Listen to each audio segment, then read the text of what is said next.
Welcome everyone to the Scrutiny and Overview Committee of the 31st of October. Just like to remind everyone about mobile phones, that council members, officers and members of the public are asked to leave the meeting if you wish to make or receive a telephone call.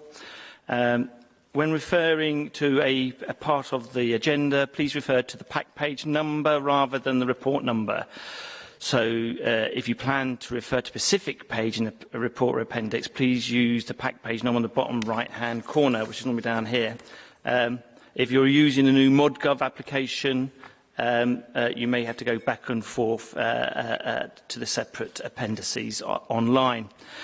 In terms of webcasting, this meeting is being filmed for live and subsequent broadcasts via the Council's internet site. Generally, the public seating areas are not being filmed. However, by entering the meeting room, you are consenting to being filmed and to use of those images and sound recordings being used for the purposes described. Just to remind everyone that the webcasting system uses a signal from the microphone system, so members are reminded to please use the microphones provided to ensure your contribution is recorded with your correct name. So please also turn the microphone off again when you finish speaking, and if you see me waving at you, it's much to do with you leaving it on than me wanting to attract your attention. Okay, so there will not be any fire alarm practices, I hope. So if we do hear any during this course of this meeting, it means that we have to leave. So, item 1, apologies for absence. No apologies. 2 is the minutes of Tuesday, the 5th of September 2017. Can I ask the committee whether they can agree the minutes? Okay. Item 3 is disclosure of interests. Members are invited to disclose any interests that are not already on the register of interest. Is there anything to declare in regards to these 2 items? No. Okay.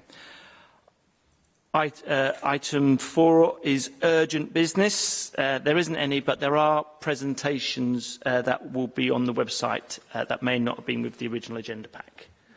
But we'll see them soon. They're not urgent business as such. Item 5 is there are no exempt items, and we're now, before we go on to Fairfield Hall's update, which Paula will lead on, and Paula will obviously introduce the people here for that item. I do want to welcome Councillor Patsy Cummings to this committee. This is her first scrutiny committee, so welcome. We did an introduction for Patsy within our pre-meeting, but I would hope that councillors and officers and cabinet members appreciate that this is Paula's first meeting, and there may be, and if you've got any technical, try and keep it simple, please, so that all of us, whether we've been on the committee a long term or short term, abbreviations particularly, let's keep them simple and understandable for everyone. So welcome, Patsy, to the committee. Paula, if you could introduce your fellow officers and give an introduction to this item regarding Fairfield Halls. Thank you. So first of all, I'd like to introduce 2 colleagues from BH Live, who are the operator, will be the incoming operator for Fairfield Halls.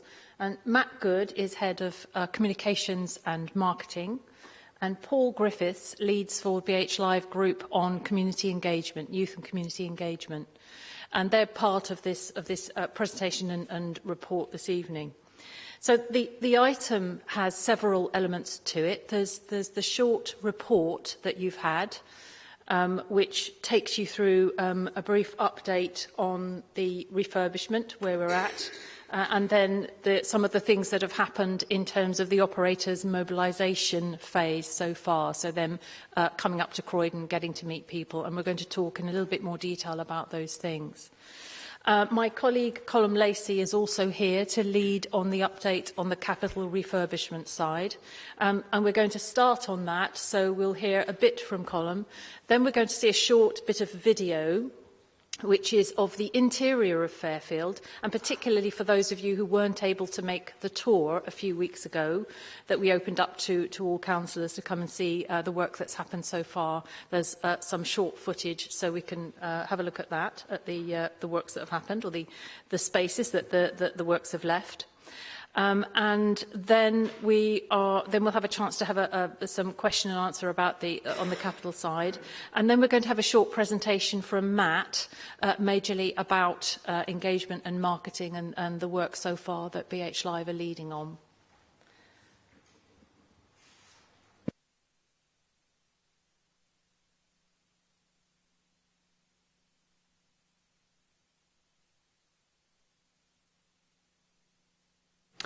Thank you, Chair. So just by way of a brief update on progress with the capital works, you've got some detail in a report in any event. So we are now very much in the midst of the main contract works following the completion of the enabling works, which were completed by general demolition in June 2017. So that was predominantly around targeted strip out of asbestos and various other elements of MEP. And you'll see the result of quite a lot of those works in the video when we show it in a second. We're now on to, as I say, main contract works with Vinci, the contractor, and I must say, working with Vinci has been a very positive experience thus far, as any of you who've been on the tours hopefully would have noted. They're very proactive in terms of their management of the site and in terms of identifying solutions for us as a client. Their work has mainly been around setting up the site, a site review in terms of familiarising themselves with the works that need to be done, and in particular the works that have been completed by general demolition. They have then continued the strip out of the MEP, so their role is really to strip back the building completely and then reinstall the new MEP packages from there on. They are also removing further asbestos, which has been identified within the building. So, as with all buildings of this era, you can never identify all of the asbestos in one go, and as they progress through their works, will identify small areas of asbestos and need to strip that out in accordance with policy and compliance on asbestos work. So they're currently in the process of doing that. They're also scaffolding large areas of the building, as you've probably noticed, and that's predominantly to allow them to remove cladding, and that's cladding in some cases which has failed on the building, or cladding in some cases which is planned to be removed in order to be reconstructed as part of the works. You'll see also in the video a lot of the seating has either been removed or protected, so where possible we're refurbishing seating in situ, but there are some areas of seating which need to be removed, refurbished and then replaced, and you'll be able to see that. And they are also obviously tendering out all of their subcontractor packages, so there'll be several subcontractors who'll come in for major items of work, and they're in the process of costing all of those up and getting those under contract. I think now would be a good time actually to have a look at the video, and afterwards I'll run you through the works that are proposed to be done by Vinci from here on in.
So, Chair, that's just to give you a sense of the extent of works that have happened in the building. And we had some very successful tours for Open House, which some of you came along to, which we got the opportunity to look at some of those works in a little bit more detail.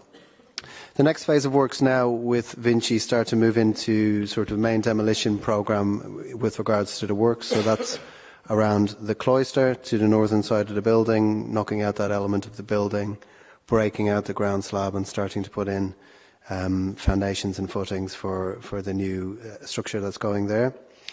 The Arnhem itself, so removal of cladding and the demolition of the Arnhem side of the building, which will subsequently be rebuilt. The removal of lots of internal structures and slabs, so there's still quite a lot of steel structures inside the building which are due to be removed. The process of new foundations, then laying new foundations and laying new frame, in particular from the Arnhem side, and that pretty much takes us to around February time. And then from February through to July, the envelope works for the building start to be implemented. So that's around all of the changes to the external fabric of the building, then moving on to roof works, and then finally into the process of fit out and then commission. So in your report, there's some detail there about what the ultimate aim is really, and what the set of works that we're ultimately aiming to deliver in the building is, across all of the various elements, Ashcroft, Arnhem, Concert Hall and main foyer. I'm delighted to say that we're still on track to be able to deliver this with Vinci, with works completing in November. And equally, we're still on budget, on the original budget that we agreed with Vinci to be able to deliver out the full set of works within that time. So I'm happy, Chair, if you are to take questions on the capital element now, if that works for you.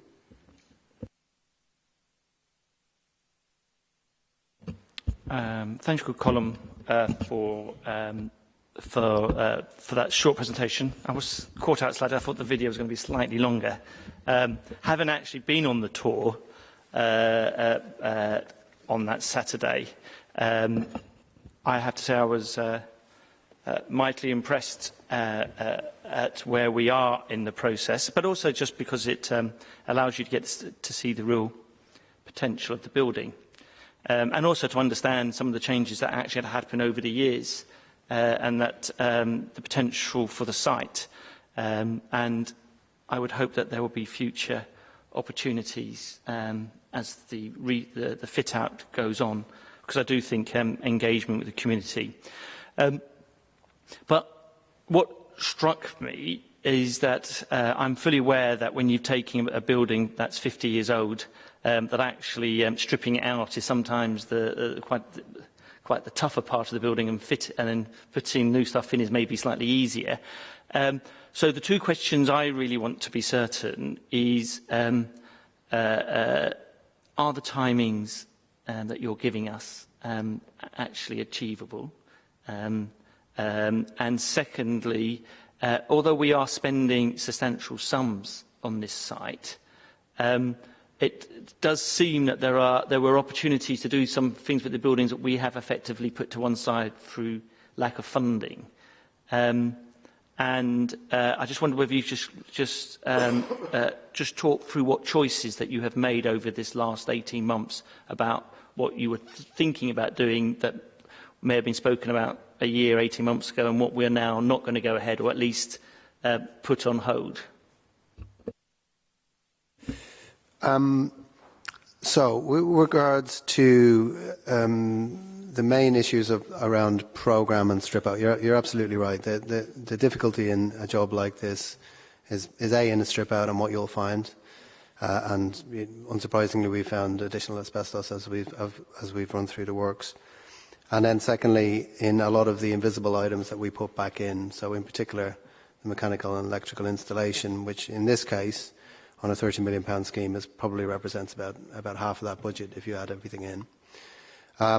So that is very much the process we're going through at the moment, the process of A, strip out, B, preparation for mechanical and electrical installations, and C, the design of those MEP installations to make sure we can deliver them for the budget that we've got. That's always going to be an ongoing process with the contractor, and as I say, the first thing you hope for is a contractor who's willing to engage with you properly in that process, and I think we've absolutely got that in Vinci. The second is an openness to how we're going to be able to procure all of those packages and subcontracts to be able to hit the budget. And again, we've got that in Vinci, and at the moment are absolutely hitting that budget. So I feel confident that within the main challenges that we've got at the programme as it stands at the moment, in terms of strip out, even in terms of additional asbestos removal, we've been able to, for example, remove that within the contingency budget that we've got. And Vinci are still reporting that we'll be able to deliver all of the MEP improvements that we wanted to within the budget that we've got. In terms of timing, again, it's an ongoing discussion with the contractor.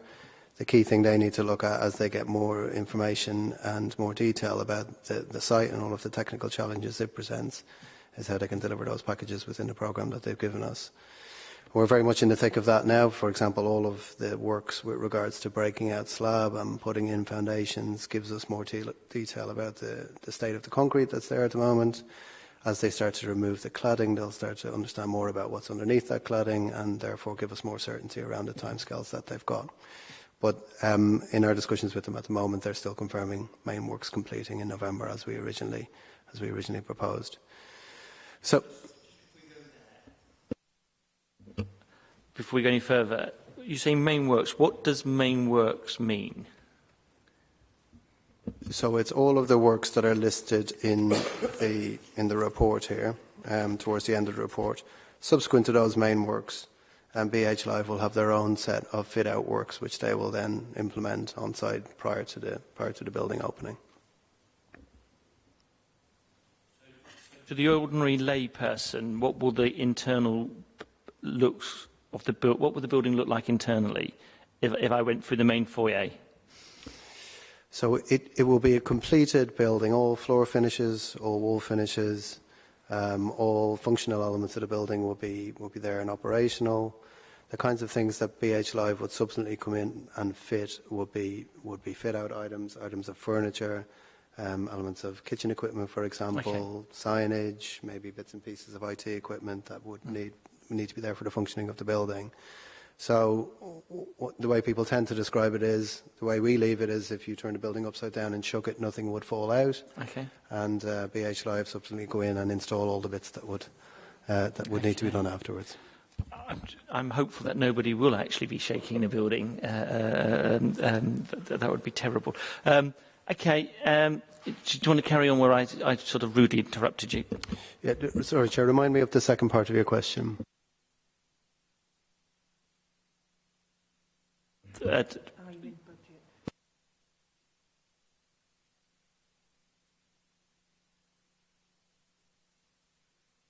Money is already being spent effectively in the strip out and this first stage, and then the second part of the question was about whether you could promise delivery to time. I just wanted to make certain what I understood by that handover of the building, and unless there's something else you want to add to that. Just to clarify, Chair, sorry, so half the money hasn't been spent yet, but half the money is budgeted and allocated for MEP fit-out.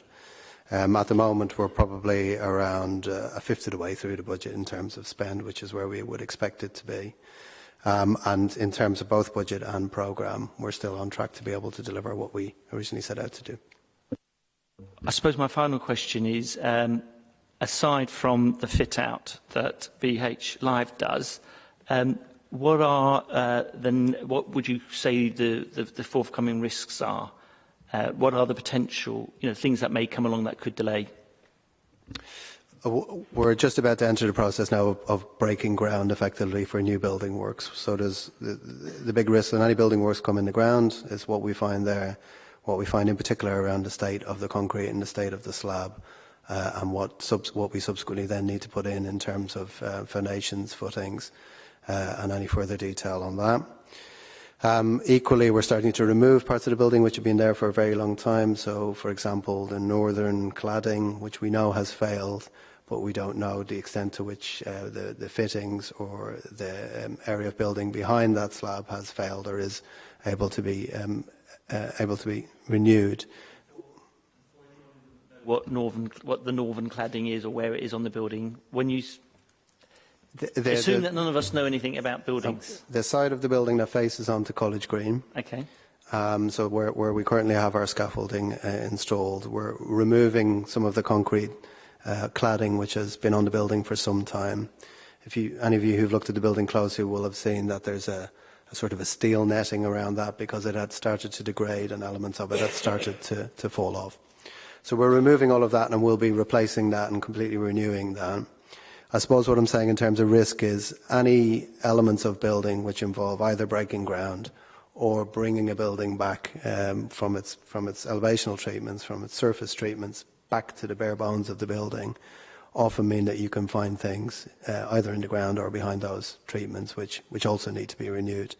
Now, we think that we've allowed enough budget in there in terms of contingency to be able to deal with those things, and we believe we've allowed enough contingency in terms of programme to be able to deal with those things. And a case in point I would give you is the additional asbestos that we found, where we have been able to deal with it within our contingency budget and within our contingency programme. So, a project like this will throw up many challenges throughout the lifetime of it. At the moment, we've been able to deal with those. The next set of challenges are now very much around issues in the ground and issues with regards to elevational treatments. Thank you, Colin. I'm just going to put the rest of the questions out to the committee. Stephen? Yes, thank you. Obviously, very interesting start and good to see the presentation. I think sort of key question for me is obviously really good to hear that we're on time, on budget. How are we looking in terms of the scope of the building, and have we seen any changes so far during the strip out, and arguably out of that, have we actually seen any new opportunities identified through that strip out phase that we can actually look to sort of improve the offer still further? I think perhaps Paul and the team can cover a little bit about some of the opportunities which maybe have arisen through discussions in operation. We always went in for planning on the largest scheme that we thought was deliverable on Fairfield Halls, and then there was a subset of that planning compliance scheme that we decided to deliver for the £30 million set of improvements that we defined. They are still the same, so we're still delivering exactly the same scope as we set out to deliver. We have taken the opportunity, I think, for some improvements, in particular since the Theatres Trust commented on the scheme. So, for example, the increase in seating within the Ashcroft Theatre from 750 to 805 units. I don't think that was included in the original scope, but it's something that we've been able to incorporate since the Theatres Trust and planning application went in. So, in terms of are we reducing the scope in order to be able to hit the budget? No, we're not. And we've been able to deliver all of the things, the major items of improvements that we wanted to for the budget that we've got.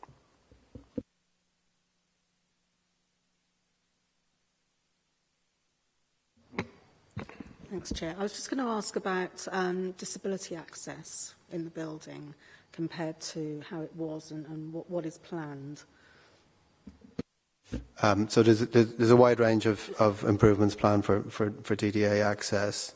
Probably the main thing is around lifts and level access. So where previously some of the lifts didn't allow you access to all of the floors, now we're changing that so that there is intermediate stops along the lifts to be able to access all the floors. All of the access arrangements at the front of the building around lobbies and double draft lobbies, etc., are level access and allow for full disability access. In terms of amenity and toilet facilities, etc., we've improved, obviously, the toilet facilities and allowed for a lot more accessible toilets. So all of our improvements have to be approved by building regulations. As part of the planning application, there was a lot of analysis around DDA in particular, and we're able to achieve all the building regs around DDA as part of the works. So I know that there were some changes to the get-in, as the technical term, the actual way that operators or, acts or whatever can get all their equipment in.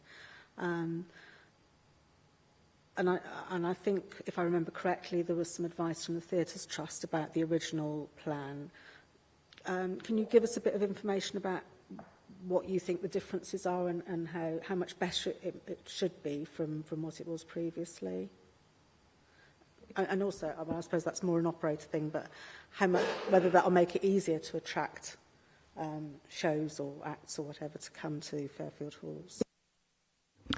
Yeah, I'll let Paul answer the second part of that question now in a second. The get-in is probably one area where, just on touching on Councillor Mann's point, where we have gone and got planning permission for the largest possible scheme. So that's a get-in with lorry lifts, etc., to allow us effectively to deliver a scheme like that in the event that it was needed.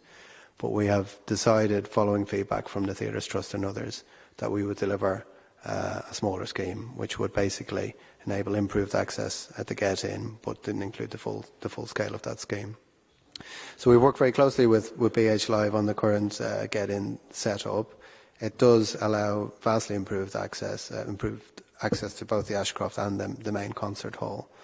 The Arnhem has improved get-in access both from the front and the back, and equally the kitchens in terms of servicing are very much improved by a lot of the demolitions that we've undertaken already at the rear of the building. So what I would say is it's a very simple, practical approach we've taken. It very much touches on the kind of heritage approach that we're taking to the building in general, so removing all later additions, bringing the building back to almost its original sort of get-in arrangement, but then allowing for additional hoists and lifts, etc., to allow larger amounts of stage equipment to get on stage and get on stage quicker. So it's very much what the Theatres Trust advised us that we should do, and we've been able to do that relatively cost effectively, actually, within the budget that we've got.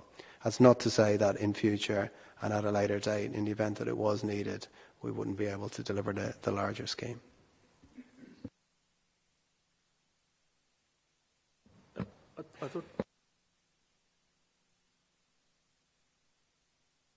If I just add to that, I think the other thing that major change to the scheme did was as much about mitigating risk and lowering the cost as well. That was the riskiest and the most expensive chunk of the whole entire scheme.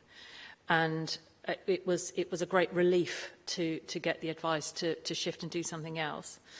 And the other major bit of advice in relation to that bit was don't be spending so much money on the back of house. You really need to concentrate much more on the front of house. And I think when we follow through and hear from Matt about the importance of customer service in front of house, that's been borne out all the way through our journey. And the other interesting thing that the Theatres Trust also said was that they gave the example of another theatre in the country with the best get-in on paper, and that is not the main thing in attracting the shows to the venue. I won't name the venue.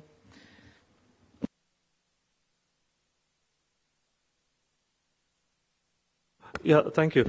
A simple question really, because your report's sort of silent on that. So when is a fully functional Fairfield Halls going to open? And I think you'll probably hear more about that when we start to talk about the operational phase of BH Live. In terms of when the works will complete, they will complete at the end of November.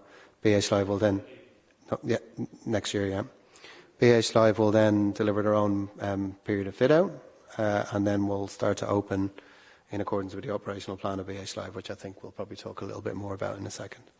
So I'll get the answer to my question when BH Live speak, or not? I think it's really difficult to give a single definitive date for the whole venue being open. And it's also will be important to try out different bits of the venue as they become available and to go through snagging and all of those things. And not to lose the opportunity to have absolute multiple openings and firsts for the venue. I'd like to see the whole of 2019 being a whole series of openings, firsts, big events, and you know, we will be milking it for all it's worth during that year to help us building the audiences. But you know, it's a large-scale building with lots of different spaces in it, and I think the reality will be that it opens in a gradual way rather than waiting till everything's done and you know, opening all the doors and windows on a one date. Yeah. Sorry, you're saying your first opening of one particular aspect or one particular area of the Fairfield Halls will not be before 2019, whenever that may be in 2019. I mean, you're saying you're going to go in for a phased opening. I understand that, and I can see the logic. But that first, as you call it, the first area of Fairfield Halls will not be open before 2019. Is that correct?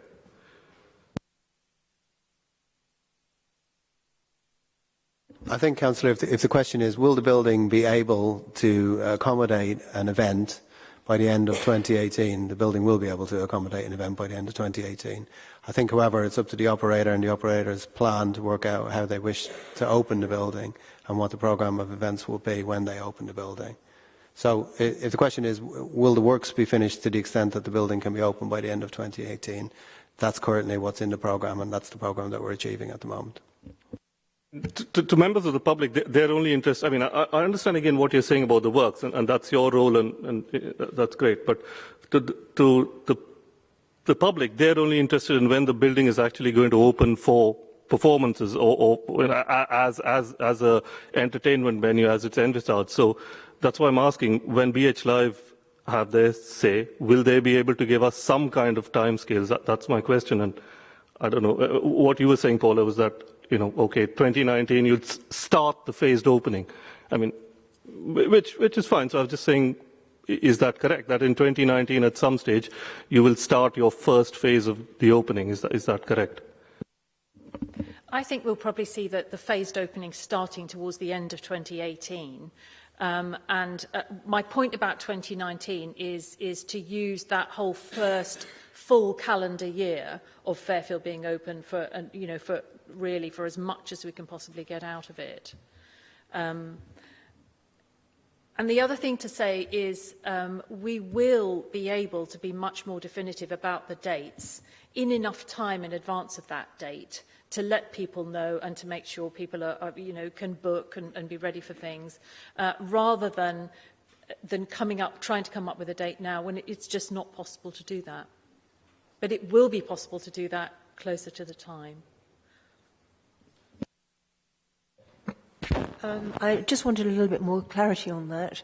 I mean, usually our most lucrative time is Christmas and, you know, into the new year, the beginning of the new year, and that is when we do raise the most funds, and it's when it's been very popular in the past. I know it's going to be very different in some respects, but it does seem very disappointing that if we don't have anything before the end, you know, the Christmas time, the Christmas period next year.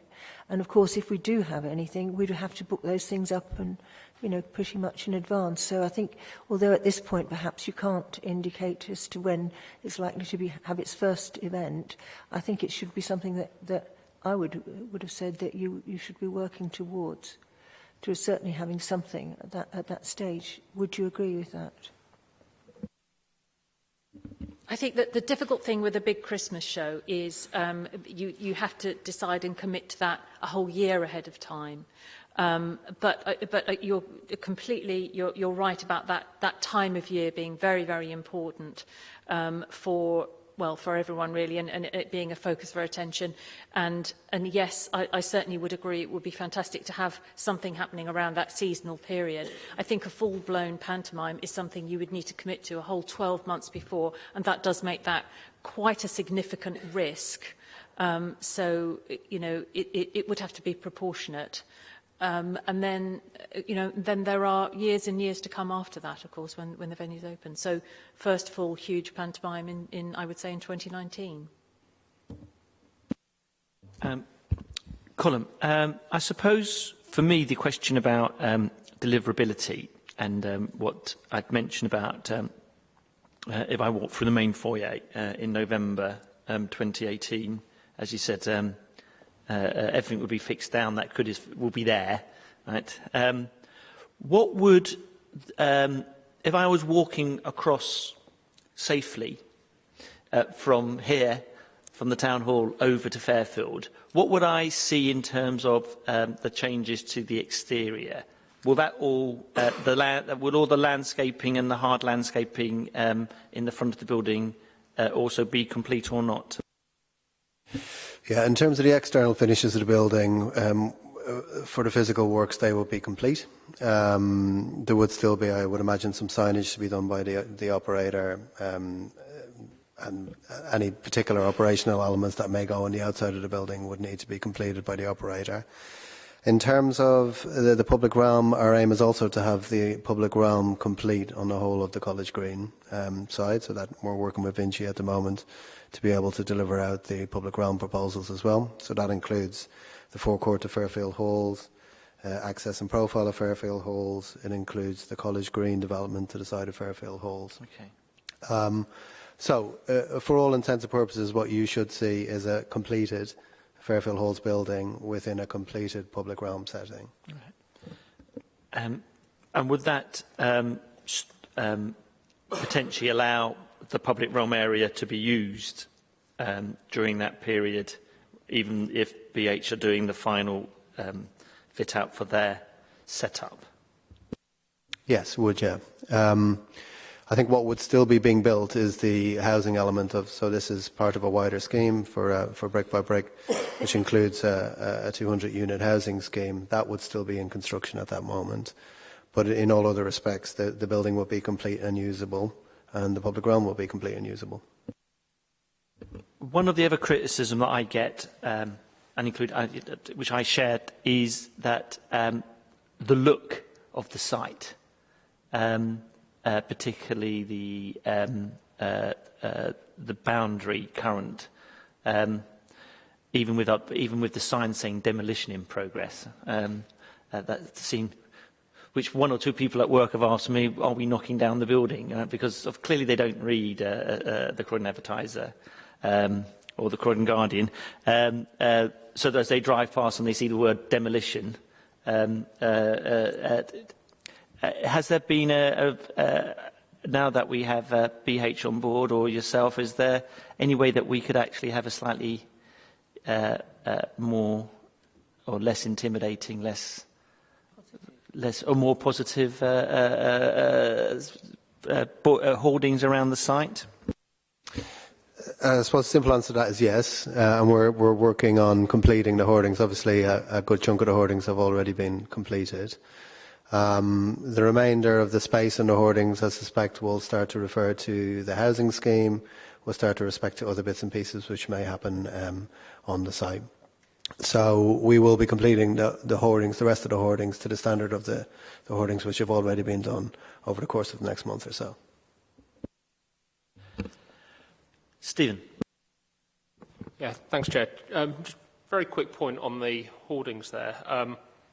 Probably one of the most boring bits, but yeah, again, really good opportunity. Given the proximity to Croydon College and a number of local primary schools, has there been any option or opportunity explored about giving over part of that hoarding to, you know, local community artists to try and build up on that? Again, you know, development I worked on previously, Shell Centre, there's about 2 or 3 different hoardings handed over to groups like LBSU and other community groups, and that really helped build the image, helped really tie the community into the proposals, and it would be a really golden opportunity to try and tie that in here if we could. I think we'd quite like to do that, actually. What we need to define is what the hoardings need to say, and in particular around the key messages on the housing, when it's going to be delivered, etc. Once we've got a sense of that, I think we can work on the hoarding design, and personally I would quite like to work with someone like the college or other interested groups on some kind of artistic treatment of the hoardings. We have done that on other brick sites in South Norwood, for example, and I think other developers in the town centre have used art as a key way to improve the address of their sites. So yeah, I'd quite like to see how we might be able to do that, in particular perhaps working with Croydon College over the course of the next month or so. And you mentioned the 200 or so units. What's the timescales for those delivery of start and finish? We're hoping to have a start on site on those probably around March or early spring next year. Build period is likely to be 18 to 24 months, I would say. I think we can say that we've sort of almost exhausted that part of the discussion. Thank you, Colin, for those detailed answers. Paula, I think this would probably be the sensible time that we brought in your colleagues, our new partners, Matthew and Paul. Thank you, Chairman. Thank you, councillors, for inviting us. I've got a few slides, if it's possible to have those up, please. Thank you very much. You're going to hear me talking a little bit about engagement.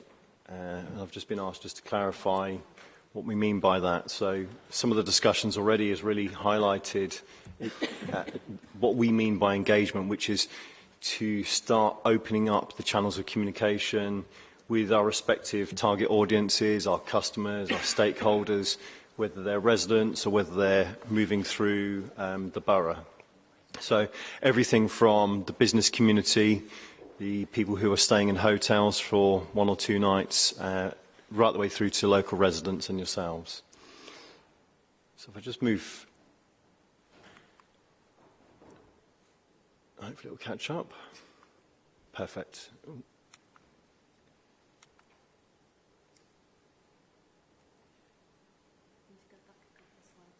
I've clicked it twice, yeah. I think it might.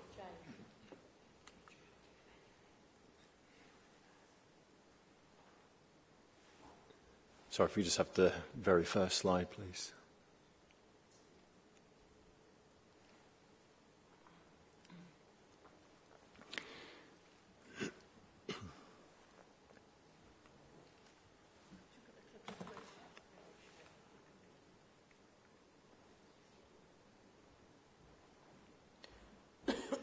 Thank you. Sorry, that's all right.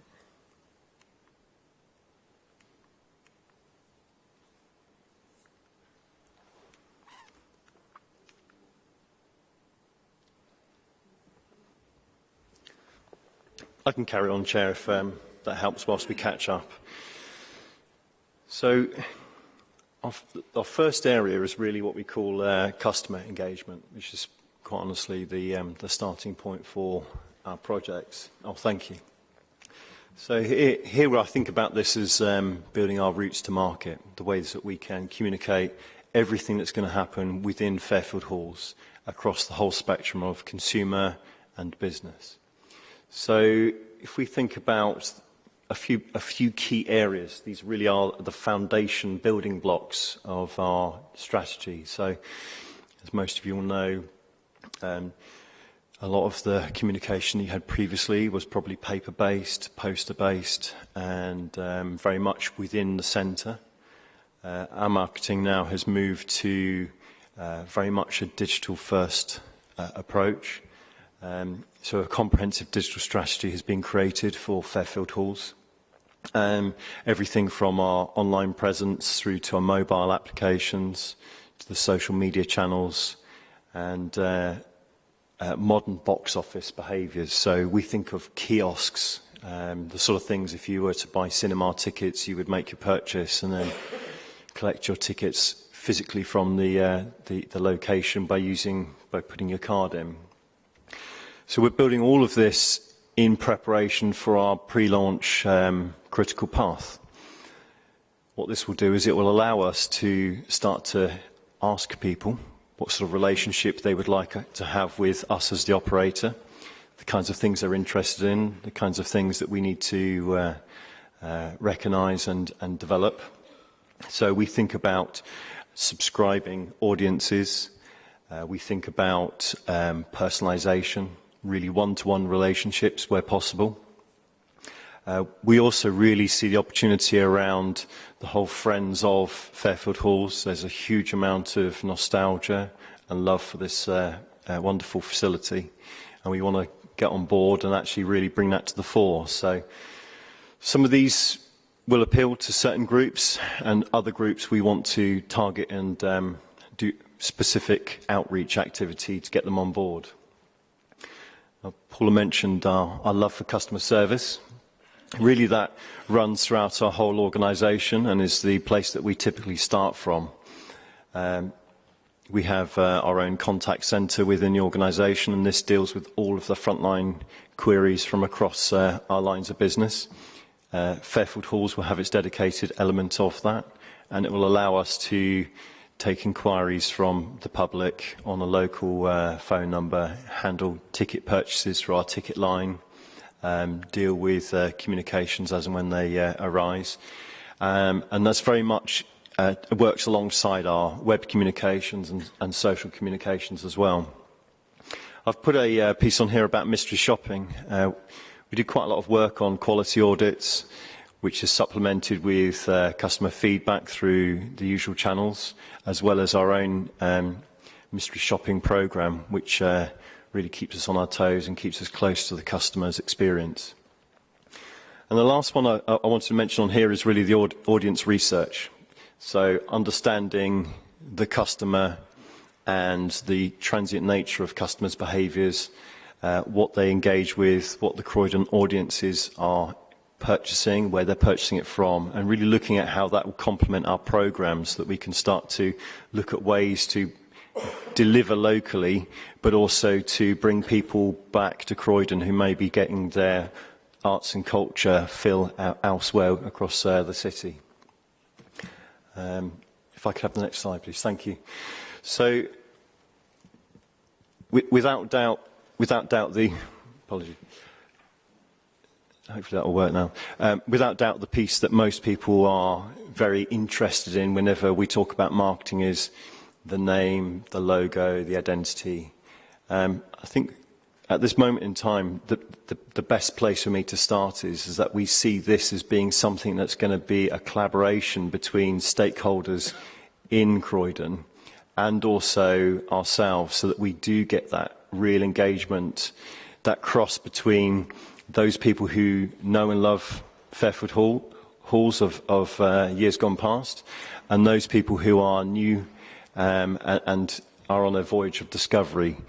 How we present ourselves is really, really important, not only because of the values that we have as partners, but also for the future of Fairfield Halls. So how this talks, or how we communicate to a very young audience, and how we communicate with a particular genre of audience, will need to adapt.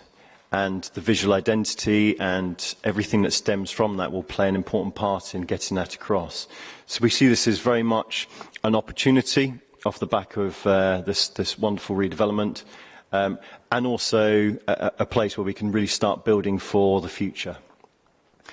So I talk here a little bit about the emotions, really looking at the range between when it's right to be playful and when it's right to be serious. And you can convey this through some of the marketing that we'll be able to deliver, but it needs to be led by ourselves in conjunction with our customer. So we spend a lot of time working with our audiences in terms of how we're resonating the right kinds of messages with them.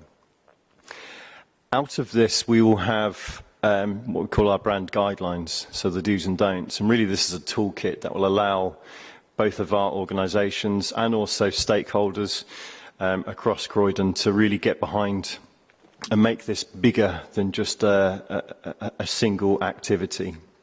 So by clearly communicating our brand values, by making the toolkit available to people, this will really help us make this much, much bigger than just a few pixels on a screen.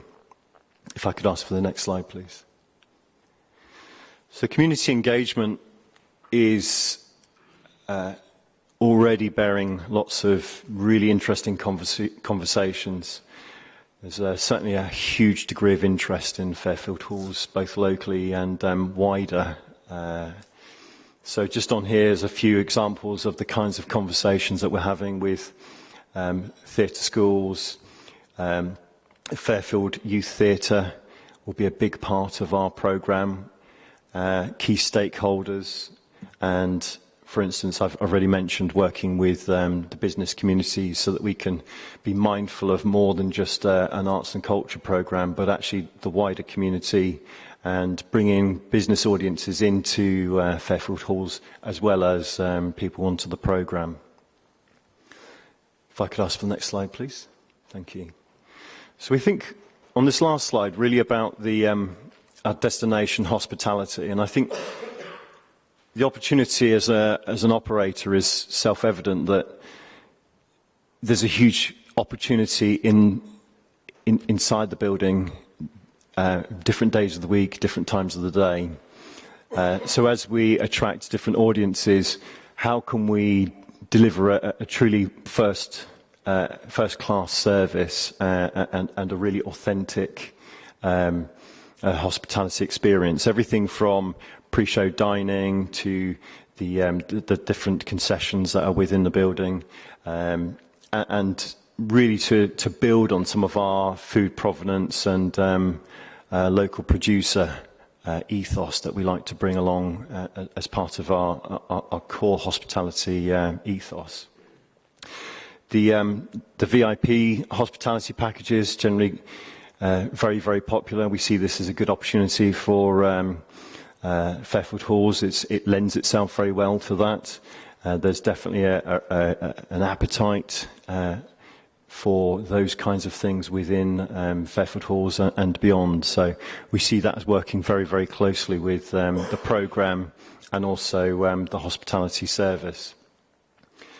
So hopefully that's given you a little bit of an understanding to the kinds of things that we're doing as an operator right now, working very closely with our colleagues within the London Borough of Croydon to identify as many opportunities as we can bring to the organisation and the redevelopment, and also to encourage more stakeholders and more interested parties to get involved and play their part in the rebirth of what we hope will be a return to its former glory.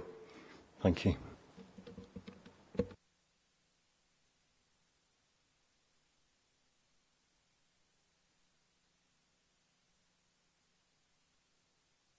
Matthew, thank you for that. I know you've got Paul here, who is your community engagement lead, and I know you haven't got a presentation, but is it possible that you could just give a little bit about what your role will be before we go into the actual questions? Good evening, everybody. Yeah, my role is group lead for community engagement and learning, so that really tackles a number of cultural sides of what we do in Bournemouth and now in Croydon. So I'm at the moment presently working on networking with a number of organisations, schools, colleges and individuals, artists and performers and what have you locally. And just really sort of building up that networking and initial conversations, you know, getting to know Croydon, getting to know the people of Croydon and what's sort of wanted from the venue in terms of engagement in that sense. And then obviously looking at implementing our programme of outreach and engagement, which we hope to launch as part of the programme at Fairfield, which will obviously be much of a longer programme. Thank you. I understand, Jan, you've got some questions. It's very good to see that you have taken on board our requests to be very much involved with the community. I wondered if you'd contacted the Mozart players who are and any other classical performers and ballet and all that sort of thing, because that's also part of, you know, what very much makes up Croydon. And also, secondly, you're meant to break even, aren't you, or make some money, make some profit and things. How's that going to be achieved? You know, how are you going to balance out between making everything pay for itself and serving our community as well? If I just say a little bit about the first bit. Yes, the London Mozart Players are one of the first organisations. We set up, as soon as we brought VH Live into Croydon, we set up a number of sessions for them, and London Mozart Players are one of the organisations who were in one of those sessions quite early on. In terms of other classical music, the Royal Philharmonic Orchestra as well have been very interested and wanted to come back to the venue. Their new chief executive came along to the tour actually on that Saturday, and they have they're shaping up a number of ideas for 2019 and beyond, and are very keen to come back. Yeah, and in terms of budget, as you mentioned, we have obviously part of our operating budget we've allocated for outreach, an outreach programme, So obviously we're looking at how that will form, obviously over the coming sort of 12 months. So that's really, our discussions at present will inform how that budget would be deployed as part of our outreach and engagement. Clarifying that. Sure. So obviously we're looking at a number of activities within Fairfield Halls. So that's everything from our youth theatre, our summer schools, our sort of preschool events. But taking it out into the community, we're looking at embedding resources within schools, offering a drama facility within schools in terms of developing connections with the community, and obviously building those sort of links with the community to encourage young people back into the venue. We're also looking to work with a number of community centres. So it's not, obviously, young people are really core to what we're doing, but it's, you know, people of all ages. So the community centres are really key to getting into audiences that perhaps we haven't, or Fairfield may not have dealt with in the past.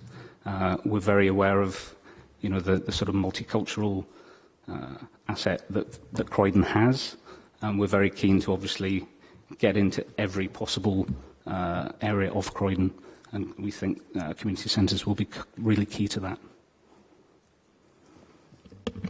I'm still trying to ask about the funding. I mean, about the money. How are you going to raise the money, though? Because, yes, I think that's all very, very good. But how is the money going to come in? I mean, obviously, the people, children haven't got so much money in their pocket, or they're more than perhaps I had in my day. But, I mean, it's sort of people who are sort of in their 20s, disposable income in 30s, perhaps, and then sort of older. I think, in fact, the latest reports are saying people who are almost retired that have got the most money these days, you know, surplus funds. Thank you, Councillor. I think the maybe if I could just explain how we operate as a social enterprise, and I think that will answer some of your questions. We are a charity, but as a social enterprise, we generate revenues and profits, or surplus, through trade. Certain aspects of what we deliver are more profitable than others, and effectively it's a financial seesaw between those profitable activities that fund outreach activities. So if I give you an example, our ticket line is our own service which we deliver on behalf of our customers, and through that we're able to recirculate those profits into less profitable activities. So through the act of purchasing through BH Live tickets, that actually directly helps us fund theatre groups, free pantomime tickets to schools that maybe wouldn't ordinarily get to take part in art and culture. And the piece to remember is that we're driven by our three social objectives, which is to get more people more active, to increase audience participation to arts and culture, and economic benefit. So every decision we take, we come back to these three mission statements, these three guiding principles, and that's how we innovate profitable activity to move that surplus into things that ordinarily maybe a commercial operator wouldn't necessarily fund. May I give you one more example? I feel quite passionate about this. It's a privilege to work for our company. We have our own coffee brand, which is sourced locally and delivered through our coffee shops. And that is a very good way of us being able to, through the act of delivering high-quality product to our customers who like their coffee, like their teas. But it means that rather than us funding the big players, we actually managed to utilise that to generate our own profits, which we will utilise through the kinds of works that Paul does. Does that answer your question, Councillor? Yes, I certainly like the coffee angle. I'm going to, I suppose, the more profit you can make on those ancillary items, what you're calling not community management, the destination hospitality, that gives you more money to spend on other activities? Yeah, I think it's a perfect symbiotic relationship. We want a busy venue. That's everybody in this room wants a busy, thriving venue. We're in the footfall game because the busier we can make it, the more secondary spend by utilising those intelligently and using that to fund things that maybe have been overlooked in the past is a very rewarding part of what we do and is a fundamental part of our business. So I kind of think that with your facility, our operating model and getting the whole community behind that, by utilising the service, utilising it through our channels, your pound metaphor does more than just the direct trade that you have, and that's something we'd like you to help us get that message out if possible. Before I bring in Stephen, can I just confirm you are keeping the name? 100%.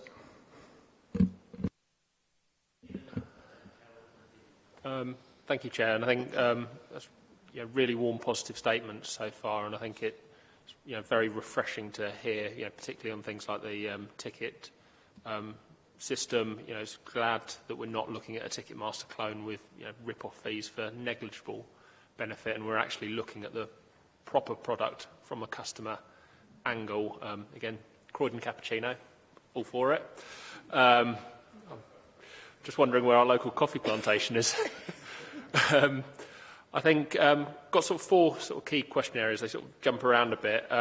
First, sort of linking into our sort of previous discussion, be interesting to hear a little bit more about sort of some of the proposed fit-out works and sort of the making it fit for purpose for you and for Croydon once the whole sort of handed over. And I think particularly in terms of some of your advertising and communication models, I think it's be quite interesting to hear sort of what your proposals are for advertising on the outside of the building. In my past life, I did a bit of work at the Hammersmith Apollo, and looking at the historic building clutter of all these posters on the front, really distracting from the venue. We've seen that quite a lot at Fairfield in the past. Are we looking at the digital signage options to try and present the building rather than just some sort of tacky posters there? I think second one, I think you touched on it slightly. What market is the aspiration for us to compete in, and sort of who do you see as your main competitors? Are we looking to take down the festival halls? Are we looking more at Wimbledon Theatre? Are we looking at the Churchill in Bromley? Is it a mixture? Because I know we've got so many different venues within there, but that would be interesting to hear. And I think, conscious with the social enterprise model and the positive work that you're setting out that you will be doing, I think we can just keep recommending group after group after group and knowing that you've got a limited resource. I think there's one key group that's sort of dear to my heart, and I know for another number of other Croydoners that seems not to have been listed, and that'd be the Warehouse Theatre.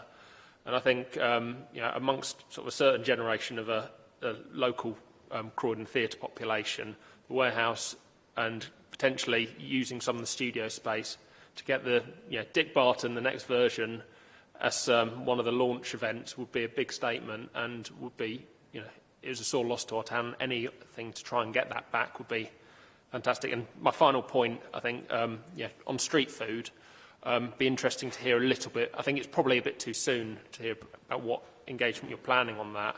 So I know, street food in the borough is really taking off. With Miss P's, Box Park, Burger and Beer, potentially Westfield looking at this now. Are we potentially reaching a saturation point in that market? Because again, street food, more and more we're looking at it, is starting to get associated more with overpriced pulled pork rather than a good quality product that people actually want to have. Are we looking, I know a lot of the traders at Box Park are on sort of 2-year contracts, are we looking at potentially targeting some of those to bring them in as sort of a second operation or upgrade them to try and keep that local business here rather than provide direct competition? But I'll sort of leave it there, and thank you. Thank you, Councillor. If I could respond, I might pass off to a couple of my colleagues, if that's all right. So the first one about the fit-out, the thing I can say on that is that we are working hand in glove in collaboration with London Borough of Croydon, Vinci and Brick by Brick We have critical paths from what we can do, but there are certain pieces where we are still to identify when we can get in. But the key thing is, we've done this in the past with other similar projects, is to be sympathetic about, if we can bring works forward because parts of the facility have been made ready for us, then that will happen as soon as possible. So we're very much keen to do as much of the legwork as humanly possible before a complete handover. As already has been mentioned, we would like to see many openings of the facility as and when it becomes ready. So we'll continue to do that in the spirit of collaboration, and I think it'll be fine, honestly. I don't want to say trust me on that, but it was close to it, wasn't it? The advertising piece, Paula was very clear. We are not going to clutter the front of the building, and I have to say, it's pushing an open door. We don't like what I've seen from the original photos. That's not what we think would embody a respectful, massive redevelopment of the facility. Plus, also, customers' attitudes have changed. Largely, if they're driving past, 90% of my job is done. I think actually what we need to do is start thinking about the people who aren't currently thinking about Fairfield Halls or aren't thinking Croydon, and they're likely to not be driving past. So it's a very wide opportunity in terms of where we put out our advertising, the kinds of channels we utilise. I think, as already has been mentioned, when the vision that we see comes to fruition and College Green is lit up and an evening like tonight, digital screens, projections, outdoor activities, community engagement will actually have a bigger part to play than maybe slightly cumbersome billboards and banners and that kind of medium. We are very excited about digital and projections. They can do some pretty clever stuff now, and obviously we're going to look at whether we can use that sensitively. We have already had conversations with colleagues around the wider digital screen projects that are happening. So I think that's going to work really well. You asked another one about the main competitors. I have a view on those, but I'm going to defer that to when our theatre director starts, because I think it's right and fitting that Neil Chandler joins and leads the ship, of which he'll have my full support.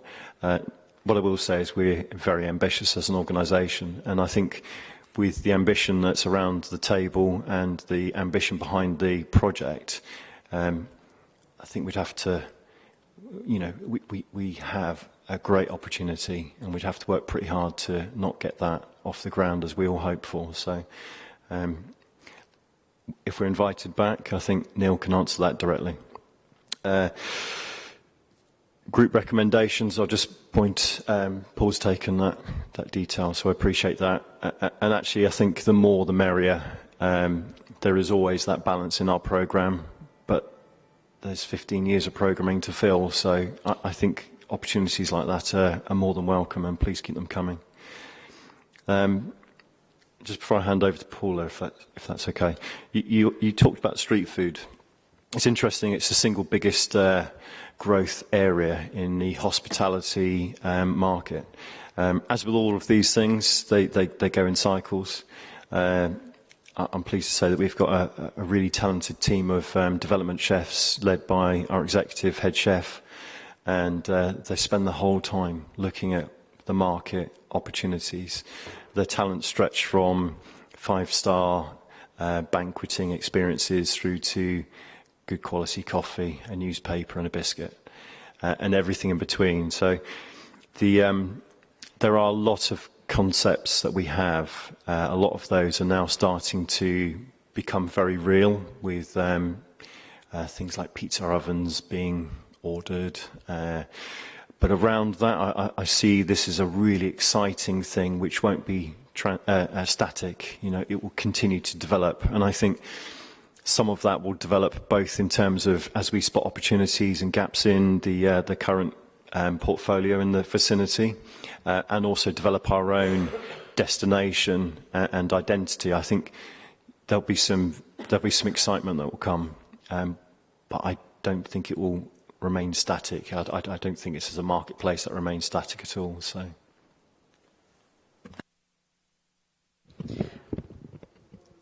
Oh, sorry, I was just going to add to that the point about the warehouse theatre. I think what the warehouse theatre was known for, and its strength, was new writing. And that there are a lot of things that are happening in Croydon now, which are about new writing now. And that's really where our focus has been. So things like Croydon Nights Festival of Contemporary Theatre, several other quite small-scale theatre companies that are up and coming now, Savvy Theatre Company, Zoo Company, House of Stray Cats. I can't remember all of them, but there are a lot of new young companies in Croydon that are developing their own work, and that's really where the focus should be on supporting new work developing now. You're absolutely right. Having production in a venue, I think, gives it a particular energy and personality that's very, very different from it just being a receiving house. And I know that Neil Chandler, the incoming director, is very keen on having that source of production in the venue. And there are lots of spaces in there, different size spaces. So I'm absolutely sure that that will happen. A slightly bigger and very exciting development for us is also the potential for Tallowa to relocate to Croydon. Tallowa is the country's leading black theatre company who support new writing, new writers, and we are in discussions with them about them relocating to Croydon. And one of the reasons that it would be very good to have them is that we don't have a theatre company of that standing in Croydon and of that maturity, and their role in supporting new writing across the board in Croydon would be a fantastic role to have.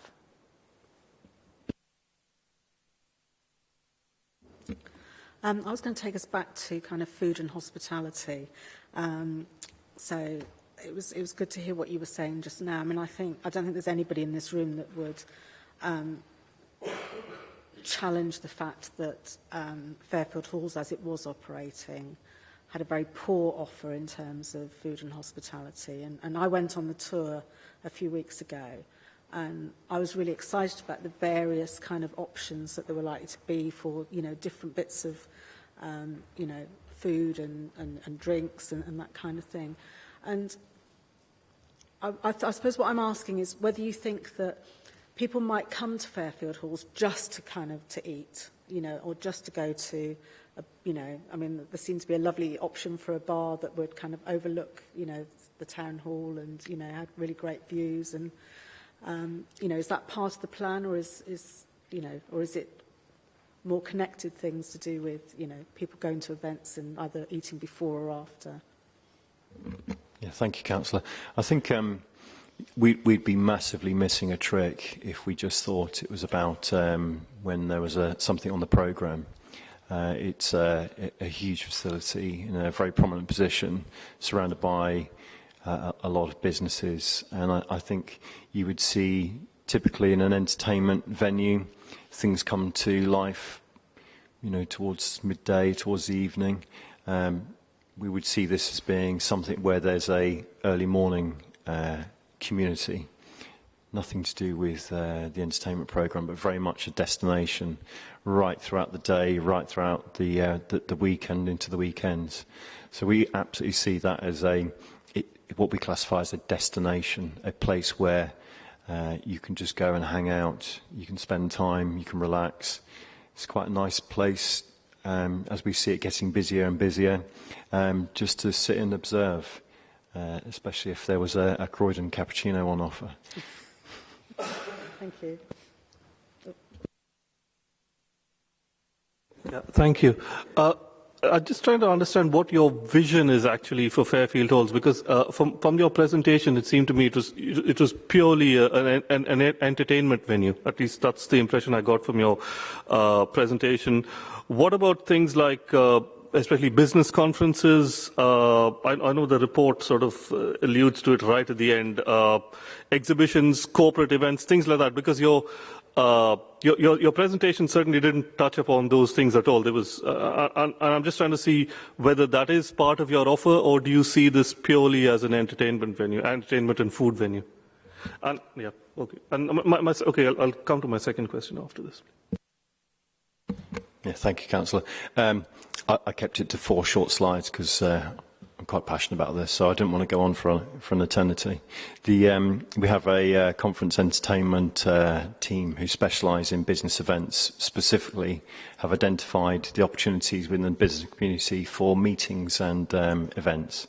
So absolutely, we see that as, you're right, my presentation really does focus on entertainment, but there is very much a very separate part who are looking at how they can flow that in as part of the programme.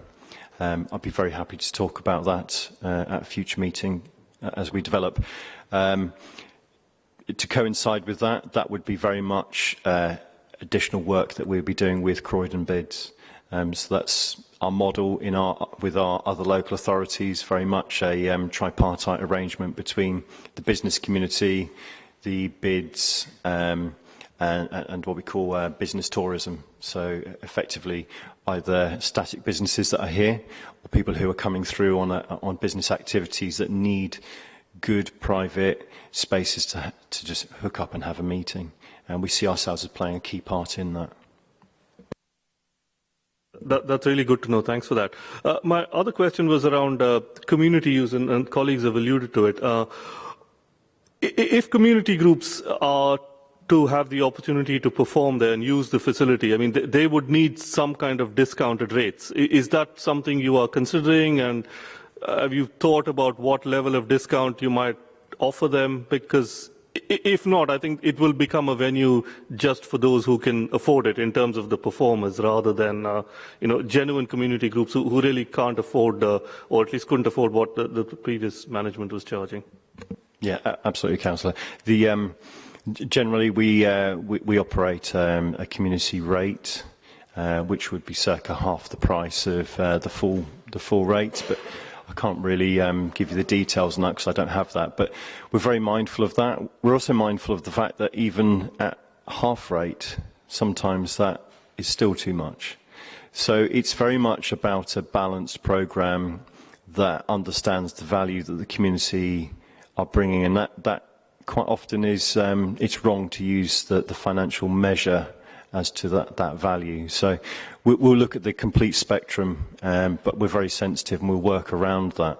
And this is a model that we've utilised very well in Bournemouth for a number of years.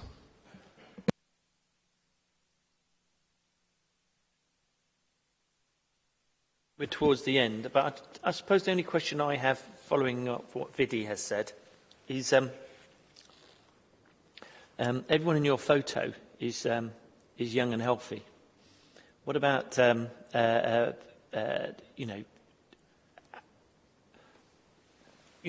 people who were there at the opening, or who saw the Beatles there in the 60s, or went and saw many other productions over the years?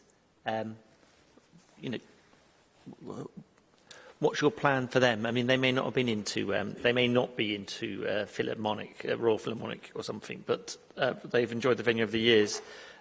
What's the engagement strategy for the traditional visitor or user of Fairfield?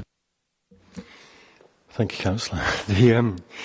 We have a huge range of customers in Bournemouth, and I use that as a very direct comparison. Probably over the last 20, 30 years, we'll have seen a very much an older demographic who have matured from when our facilities were the places where they'd go dancing at the weekends, and they're still very much part of their day-to-day activity. And our marketing to them is generally a bit of a mixed bag. We have some who are very much on the digital landscape, and love our communications and really embrace everything from email to push notifications to text messages. And we have others who prefer the the service in person, and they'll come and they'll take our guides and they'll sit with their friends and they'll have a conversation and they'll select maybe multiple shows in one social activity. So our plan will be exactly the same in terms of the age spectrum. There is no one size fits all. Thank you, Matthew, and for Paul for coming along this evening, and for Paula as well. I think we probably have covered all the areas. I have to say, I think the brief that we asked, particularly on how you'd engage with the community, I think you have given us some reassurances. But as you mentioned yourself earlier, that potentially you may be coming back, or Mr. Chandler, I can't remember, what's his Matthew? Yeah. Apologies, I should have said earlier, we had invited Neil Chandler, who's the incoming venue director, but he doesn't start officially for another 2 weeks, and so it really wouldn't have been appropriate for him to come along and do a formal scrutiny meeting. But he starts in mid-November.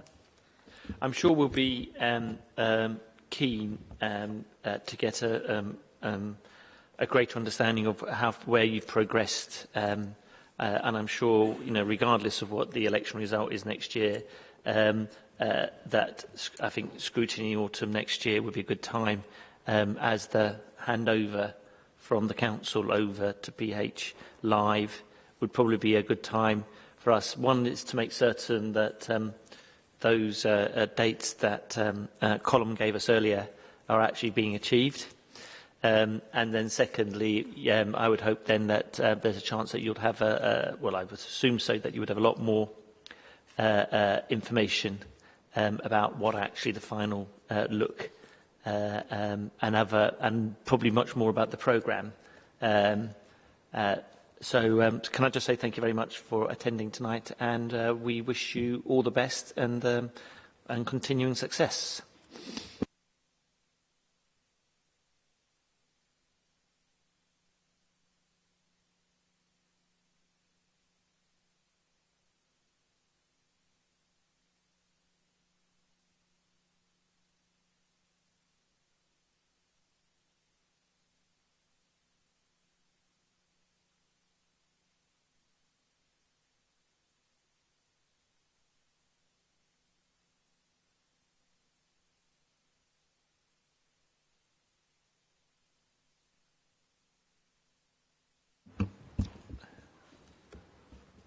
Thank you for that just little short gap while we allowed the previous people for the previous item the chance to leave the chamber. So we're now going to have the update on the response to the Ofsted inspection of the Children's Services.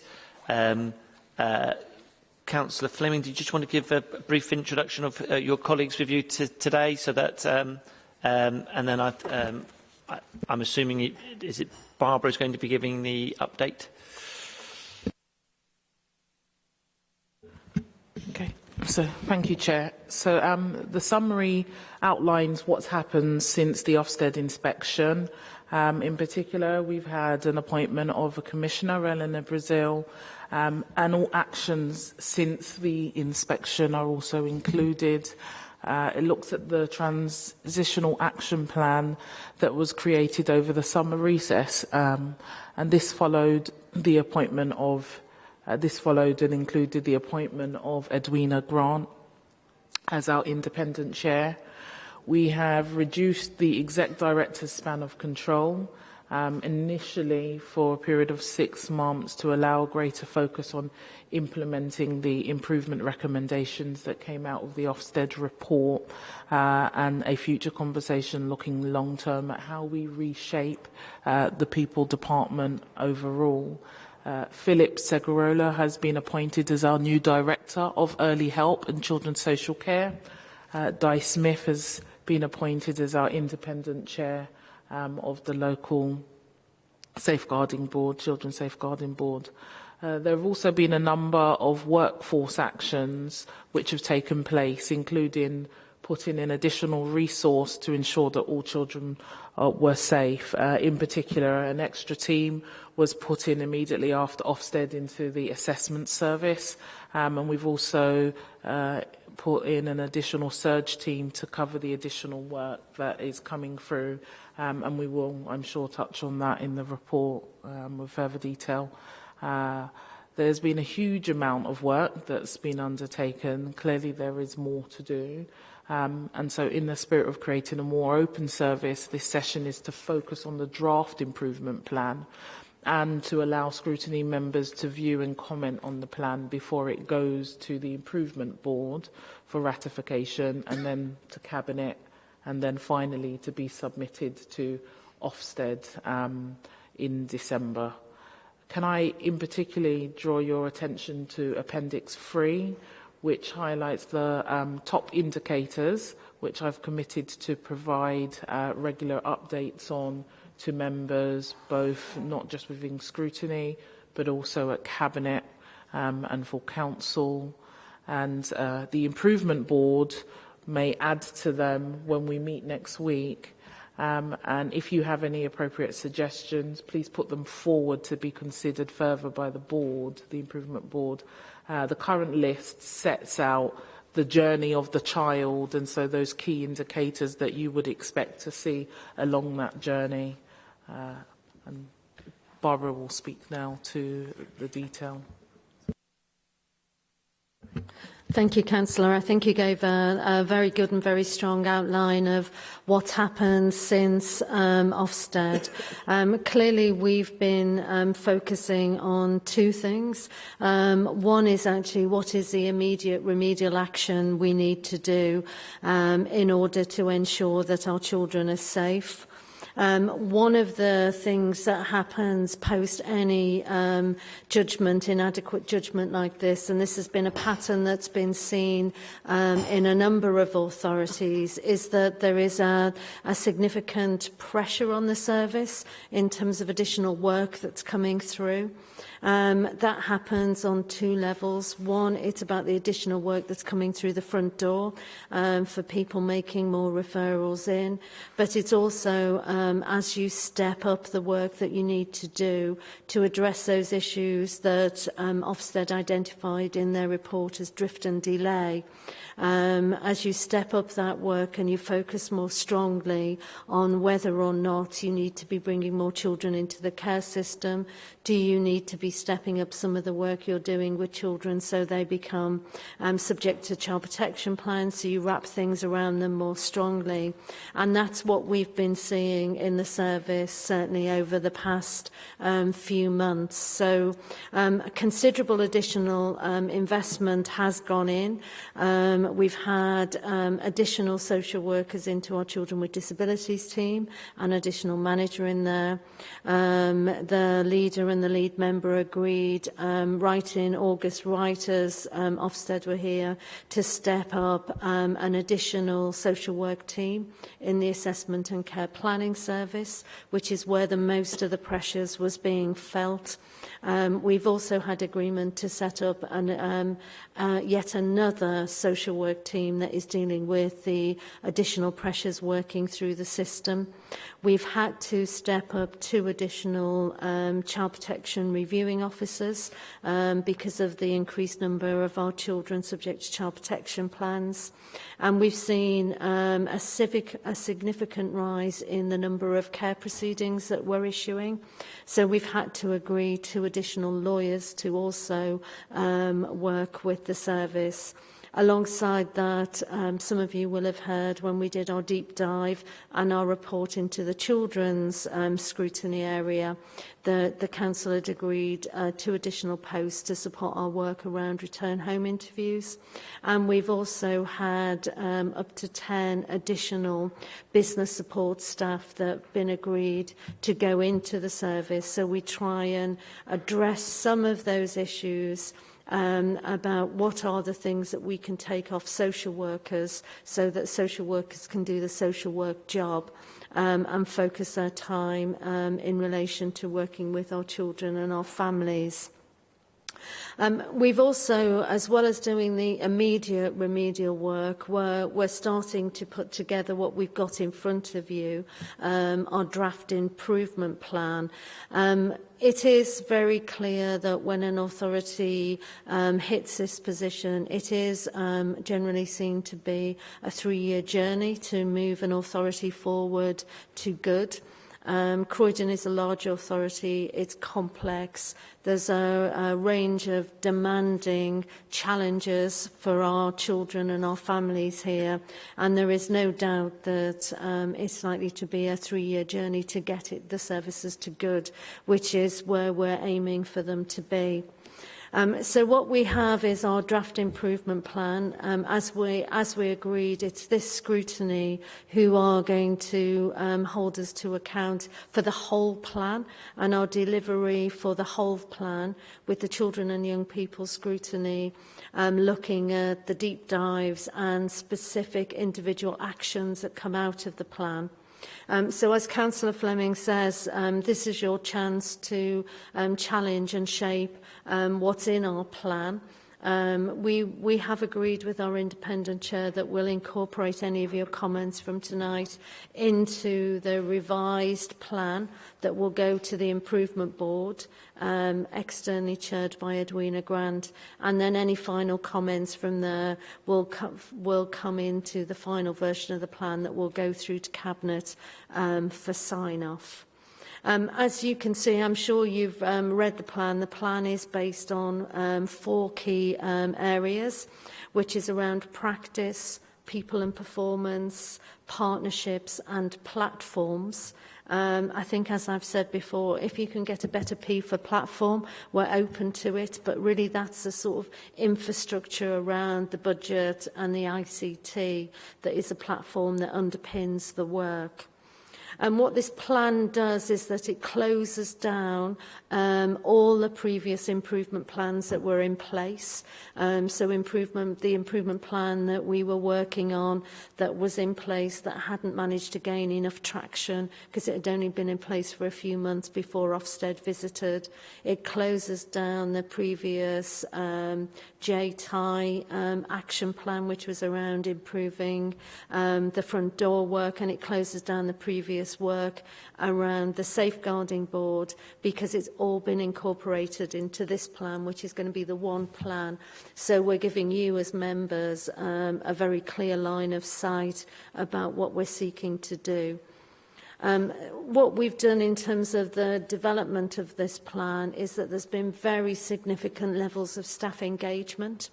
One of the issues that we've been addressing and we've spoken with you about is part of the challenge was how did we hear and make sure that the messages from the core of the service and from the front line actually came directly up to us unfiltered. And in a way that was loud and clear, that enabled us to really understand what was happening in children's lives. So we had some very good and some very strong, and we still have some very good and very strong strategic work. We are known nationally and internationally around some of our strategic work around children at risk of sexual exploitation and some of our children subject to and at risk of female genital mutilation. But the issue is when you went down and opened up an individual child's case record, you didn't see that good work translated consistently enough into the day-to-day practice. Which is why when we've written this plan, you'll see that children are very much at the heart of it. And on page 35 of the report, you'll see that we've laid out in what looks a bit like a jigsaw puzzle, what we're calling our conditions for success. And that puts children and children's lives right at the centre of our thinking, and the issues around practice are right up at the front of the report. It's a very detailed report, and so I'm happy to say some more, but I wonder whether at this point it might be best to take questions and comments. Vidi, and then Carol. Yeah. Thank you. I think I just want to focus. I mean, it's a very comprehensive report, obviously, and there are lots of areas, but I just want to focus on Section 6, which is strengthening leadership and governance. And just a few questions on that. 6.1, you talk about reducing the span of control for the executive director. Is this I mean, how long is this situation or this reduction going to last? I mean, after all, it can't be the long-term solution. I understand why you're doing it in the first instance. Secondly, 6.2, where you talk about establishing a protocol, especially so that the lead member will have a clear line of sight to frontline practice. Can you maybe explain exactly how this protocol will work and how the cabinet member, especially, I mean, in terms of political control, will actually have this line of sight?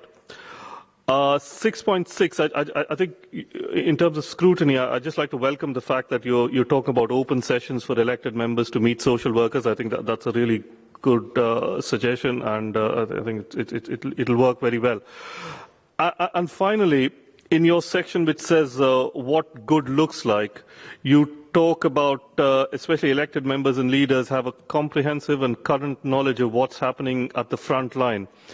Again, how do you see that actually happening, or what's your plan to ensure that that actually is done effectively? Thank you. I'll pick up the query around the span of control, and then Barbara will pick up the remaining questions. Councillor Moen. So we've currently have interim arrangements in place and have reduced Barbara's span of control at the moment, and we did that. That's been effective since the beginning of October. So other areas that Barbara has historically, I hate talking about her in the third person, she's here, but that's Barbara. Right, other things that Barbara was responsible for within the People Department was also adult services, public health, housing management, and all the work of Mark Meehan's teams, Gateway. In terms of the arrangements we've currently got in place, we've appointed a dedicated statutory director of adult services, Guy Van Diekel, and he's working with us at the moment. So he's effectively acting as the DAS at the moment, because previously Barbara was both the Director of Adults and Director of Children's Services with statutory responsibilities for both. And as you can imagine, there's a lot of work in the adults services area, which also includes all our SEND as well. So that's quite a large section of the People Department. So Guy is responsible for that, although Barbara remains having an oversight over the whole thing in terms of her executive director role, but we have a dedicated DAS. Public health is sitting currently with Richard Simpson, because Richard is also really driving a lot of the work around our health and social care integration, 0 to 65. So it's an appropriate place temporarily to put it over there. So he has oversight of that. In terms of the Gateway service, and also Mark Fowler's division, as well as Mark Meehan's division, Chief Mustafa, Executive Director of Place, is currently looking at and taking on line management responsibility for Mark and Mark's replacement, and also Mark Meehan. So all the other executive directors are kind of sharing the load at the moment. So Barbara's primary responsibility at the moment is children's services and the improvement plan, but obviously keeps an oversight on the rest of her department. We're looking at the structure of that top line structure at the moment, with a view that by April 2018 we will have reviewed that structure with a view to working out how we can make this a much more sustainable solution in terms of responsibilities, but also making sure that we've got the required focus we need in children's. So the date on that is April 18.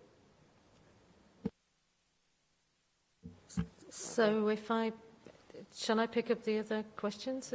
Okay. The next question that you asked, Councillor, was about clear line of sight. That clearly was one of the issues in the Ofsted report, and actually it's an issue in a number of authorities. If an authority gets an inadequate judgment, it's almost like a default question where they say, where's your line of sight to the front line? And one of the things I intend to do is to write out a document that actually shows in a sort of flowchart how that's going to happen.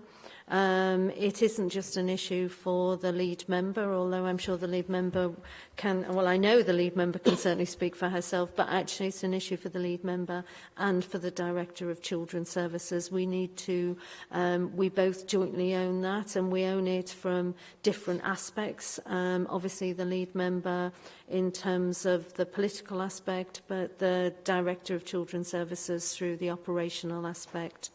And we're just drafting that up at the moment. But some of that is about making sure we've got very clear and very regular, structured meetings with our newly qualified social workers who are here, regular meetings with our social workers through our social worker forum. It's also about how we engage in our practice weeks, how we engage through our corporate parenting, and meeting with our Children in Care Council, which we've just relaunched last week, so we've got a formal mechanism to do that. It's also about making sure that we've got very clear links into our fostering service and very clear ways of actually going to meet with our foster carers and hearing from them directly through formal and structured routes. So it isn't just always ad hoc, but actually we do it in a very planned, very purposeful and very clear way. So we can be absolutely clear that everyone can see what we're doing. We're going to make sure that we write that out and we'll be signing that off next month, which is next week, is in terms of November. So we're working our way through that. I'm pleased that you like the open session, so we hope that that's going to work. Hope that that's going to work for you. And the last question that you asked about how do members understand what good looks like. We think that there is some further work that we can do through the LGA, who's already done one training session, but the LGA really have an important role to play in terms of supporting members, so they can have some input that is separate just from officers saying.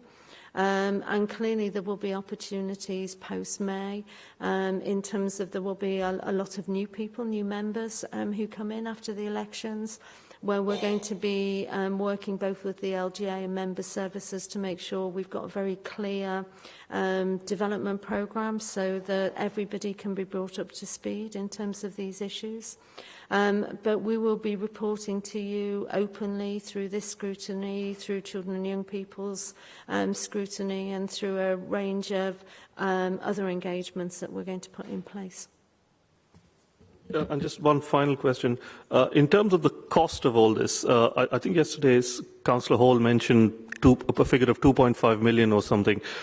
Is that sort of an accurate figure? And how is that money going to be found? Is it from other departments, or I mean, where's that money going to come from? I'll take that one. The current figure on the spend that we're looking at for all the additional resources we've put so far in year is around 2.2. There is, which we're going through a budget planning process at the moment for 18-19.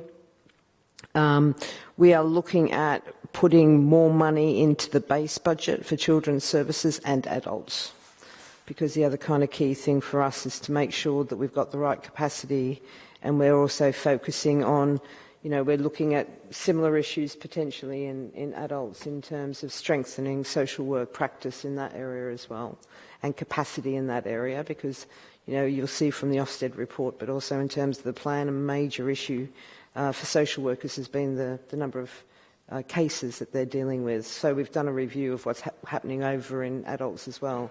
So there'll be an increase in that budget, and that's forming part of the discussions we're currently having for setting the 18-19 budget, and they'll be reported to Scrutiny at the end of the year.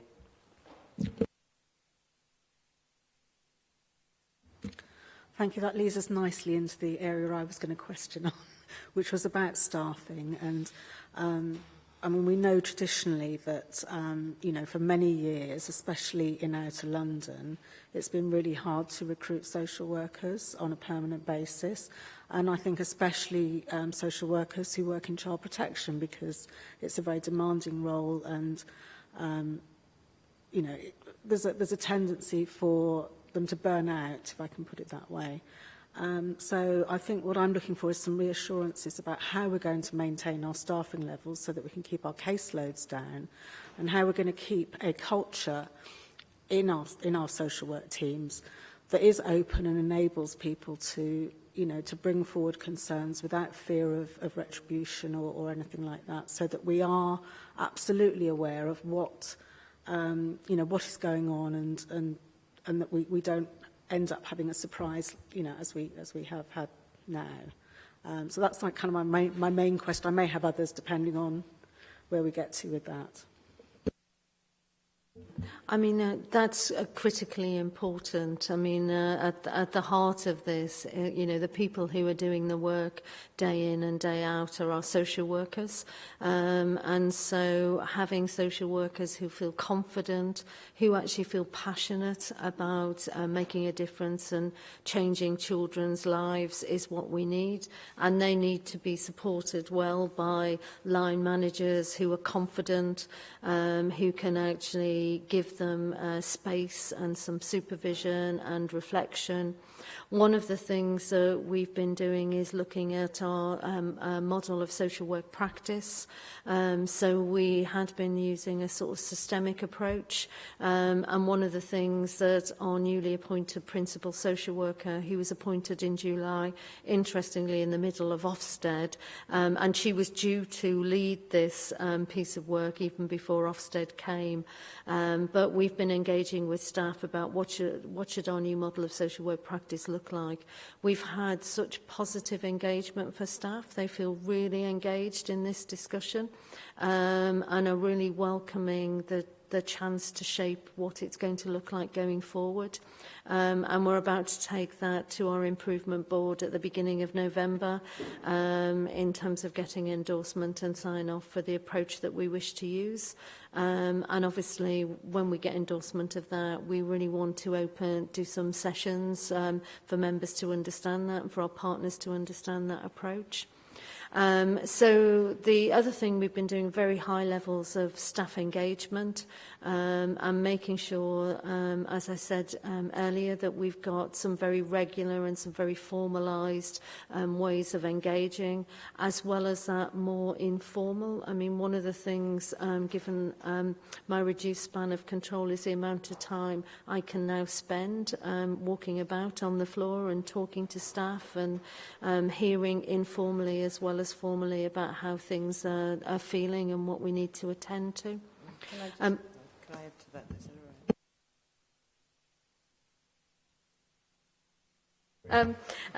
that all right? So one of the formalised things that we've done in terms of supporting the improvement board is to establish a staff reference group.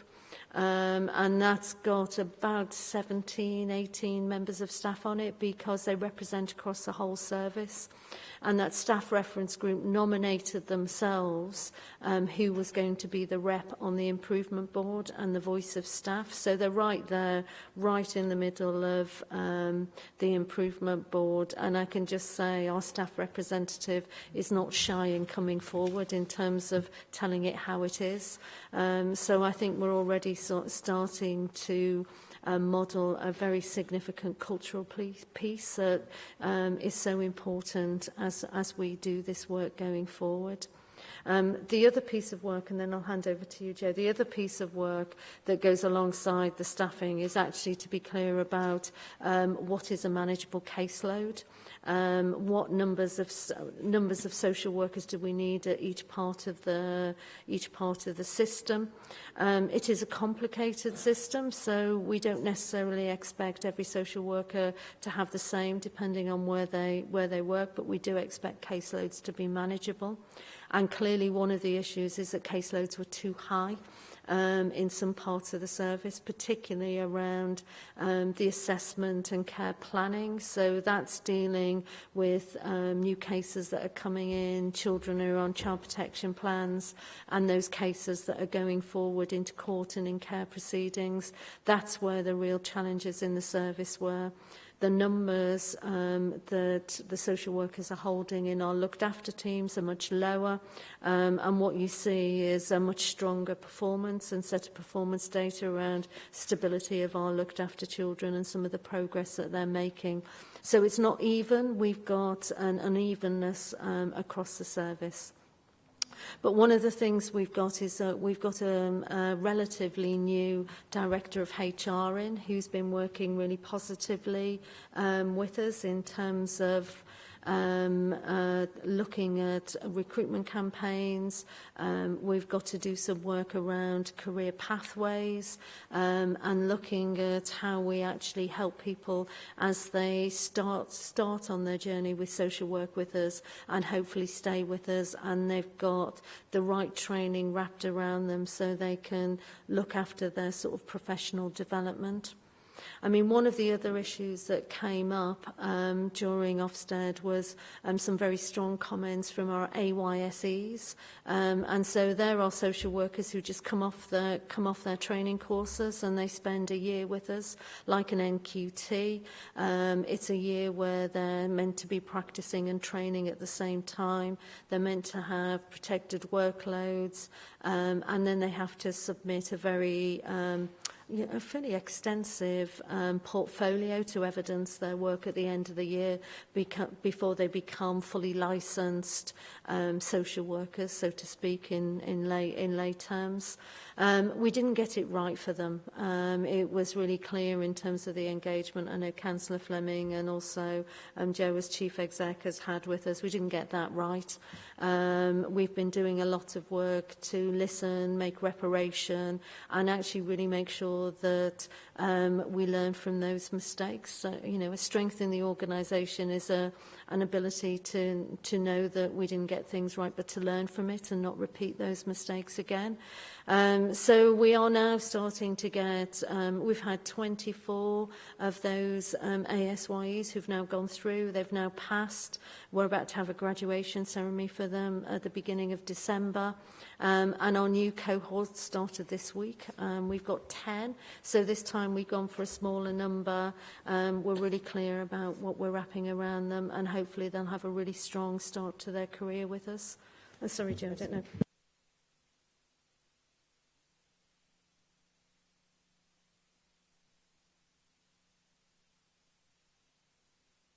So my kind of follow-on question from that is, what's the proportion of, if you like, permanent staff and agency staff? Because I know we have to rely on agency staff. And is that going up or going down? You know, both kind of pre-Ofsted and post-Ofsted. And if it's going, if the agency element of it is going up, what are we really trying to do to try and, you know, get a better balance so there's more continuity for the children involved, so that they're dealing with the same social workers on a consistent basis? So one of the issues for the service is its inconsistency, and its inconsistency in many ways. Part of the inconsistency is that when you look at team by team, the level of agency staff looks very different. So if you look at our looked after teams and our leaving care teams, they've got very stable, high levels of permanent members of staff, very low levels of agency, generally speaking. But when you come to look at the assessment teams, some of those teams are predominantly agency. So when we give you an average figure, it masks the inconsistency that we've got at the moment. Most of our pressures around agency sit in the assessment and the care planning part of the service. Clearly, we've got more agency that have come in because we brought in those 2 additional surge teams to cope with that additional demand. So we're not counting them in terms of our sort of base, our baseline. We've just had our ASYEs who've converted into permanent social workers, and we're busy having a little push to see how many of our agency workers might take the shilling and convert to be permanent workers with us. And actually we've seen small numbers, not big numbers, but small numbers do that. Interestingly, many authorities, when they get the inadequate judgment, see the agency workers flocking to the hills and leaving. Actually, we've seen very little turnover. So we are seeing fairly stable, both in terms of our permanent staff and also our agency staff. We're not seeing a high level of turnover. We are seeing some people leave, and some people are leaving because of the same reasons they would leave anyway, so promotions, family reasons. But we're not really seeing big gaps where people are leaving.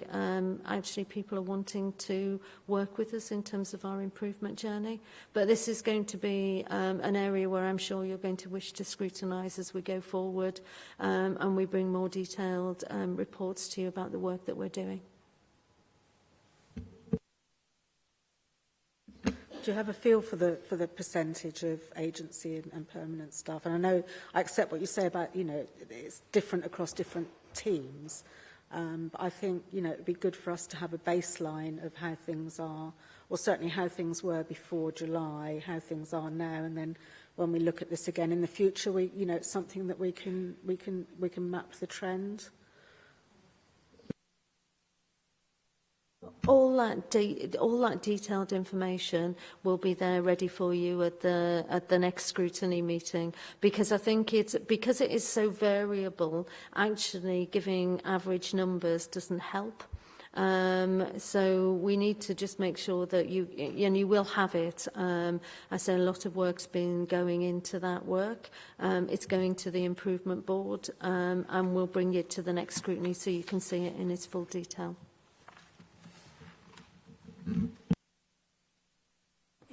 If I could just pick up on that to start with. Generalisations are not helpful to us at this point, and I think I understand absolutely that you say you want to bring it later on, the figures, but statements like you've made, fairly stable staff and no big gaps, it's meaningless to us, because what does it mean? It sounds like waffle to me. Could you bring a bit more evidence to that? I'd be really happy, Councillor, to bring more evidence and to bring all that detailed information to you. But what we've brought to you for today is the plan. This is the main piece of work that we're bringing for you to offer sort of challenge and support on the plan. And we've also got on Appendix 3, which is the top 20, it's probably about 25 indicators, which are going to be the core indicators that we'll be bringing back to you, that will be fully populated when we come back for you to challenge in terms of our numbers and our performance. But we're bringing them to you today to see whether you've got any comments about, you know, do you think that these are the areas where you would want that information? Our independent chair is really clear and is saying to us, stop bringing very large bits of data, because actually it stops you seeing the wood from the trees, and actually get about 20 to 25 key indicators across the service and actually focus on those. That's how you're going to help people understand what's happening in the service, and that's how we're going to be able to make the most improvement. So I haven't come armed with all the detail on all the indicators, Councillor, because today's session was about coming with the plan and getting your comments on the plan. But clearly, we're happy to come back to future scrutiny with all that detail. It's not easy to see whether we feel the plan is going to be successful unless we do have some of the detail. Generalisations aren't very meaningful, but I understand your point. You don't have the figures here or anything at the moment, so but we do need that sort of evidence moving along. So if you have a look at Appendix 3, Appendix 3 is the list of all the indicators that we're going to bring, that will be the ones that are reported on. And Appendix 2 is the a mock-up and an outline of the performance data that's going to be linked to the plan. And they will be populated and they will be coming back to this scrutiny for you to be able to have a look at the detail.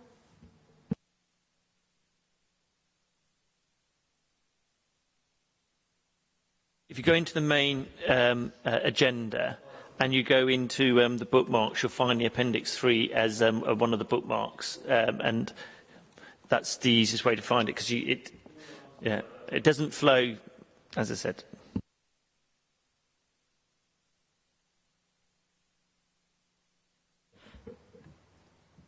Okay, a couple of other points I wanted to raise. Your 4 Ps. And you said you're going to be, Councillor Myrne was asking about whether it was going to, the funding, etc. And you said you're building it into the base. I mean, will that sustain? Is it sustainable? I mean, building into the base, obviously I understand when it's there, it's going to belong to that area. And that means children and young people, particularly looked after children, which is the area that we're most concerned with. But, I mean, how sustainable is it? Could you clarify in a bit more detail on that? I mean, the budget sessions we've been having, and not just in children's but in adults, it's really clear that, that there is a major issue for us in terms of how we ensure that, the next 2 years, if the Commissioner said to us or the DFE said to us, will children be safe in 2 years because the amount of money you're putting in the base, I could say absolutely, definitely. The question is what happens in 5, 6, 7 years. And what we're looking at as part of the kind of strategy to make this a sustainable improvement is that we need to be focusing a lot more on prevention and early intervention. If you look, the LGA did a piece of work for us that looked and gave us data on our spend in Croydon compared to other boroughs and areas across the country. And what came out of that piece of work very clearly is councils that are good and outstanding spend a lot more per head on early intervention and prevention than Croydon does. So in terms of how we make this a sustainable piece, and you can see with inadequate councils up and down the country, there is always a bounce in terms of extra revenue that goes in to stabilise the system, which is what we're doing, and to improve it, and to get it to a point in 2-3 years where the service is good. But what work needs to happen hand in hand with that, building into the base, that additional revenue, is we need to be looking at an operating model both for children and adults where we start tipping the balance of our funding into working with families before they get into crisis. And that is a kind of key theme, whether we're looking at, we had an adults budget session this afternoon, exactly the same thing. The funding for children's and in adults goes into care planning, and it goes into, working with families when they have a crisis. So, in terms of how we make this sustainable, we cannot keep coming back to Cabinet every year saying we need more money for children's, we need more money for children's. We will put the money in the base that we need to make this a good service, absolutely, definitely, and there will be extra money in the revenue budget to make sure we do that. But the Council needs to look much more, both in terms of children and adults, in terms of how we work with families before they get into crisis. Because if you have a look at the number of children on child protection plans, or you look at the number of adults on care plans, or you look at the number of children with disabilities, with particular plans as well, that is actually where a lot of the funding within children's and adults goes to. So it is about how do we improve, you'll see in the improvement plan, how do we improve early help? How do we make sure that partners work with the council? Because this, good children's services, outstanding children's services, not just about the council. It's how we work, particularly with our health colleagues in the third sector, in terms of the types of services we provide.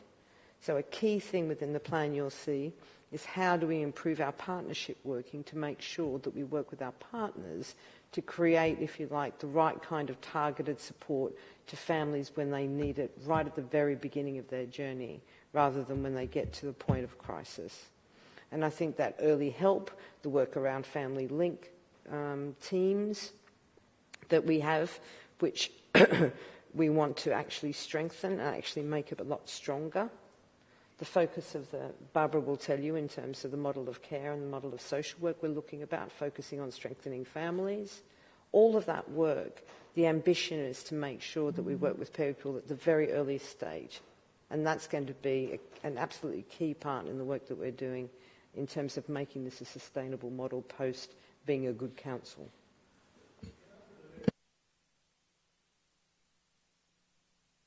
Yeah, thank you. I think the early intervention point is really key, but I'm just looking at your KPIs. Which of these KPIs can we monitor to see if you're actually making improvement in that particular early intervention? Scrutiny's role will not be just looking at the KPIs, because there's a bigger story than just these 20 indicators.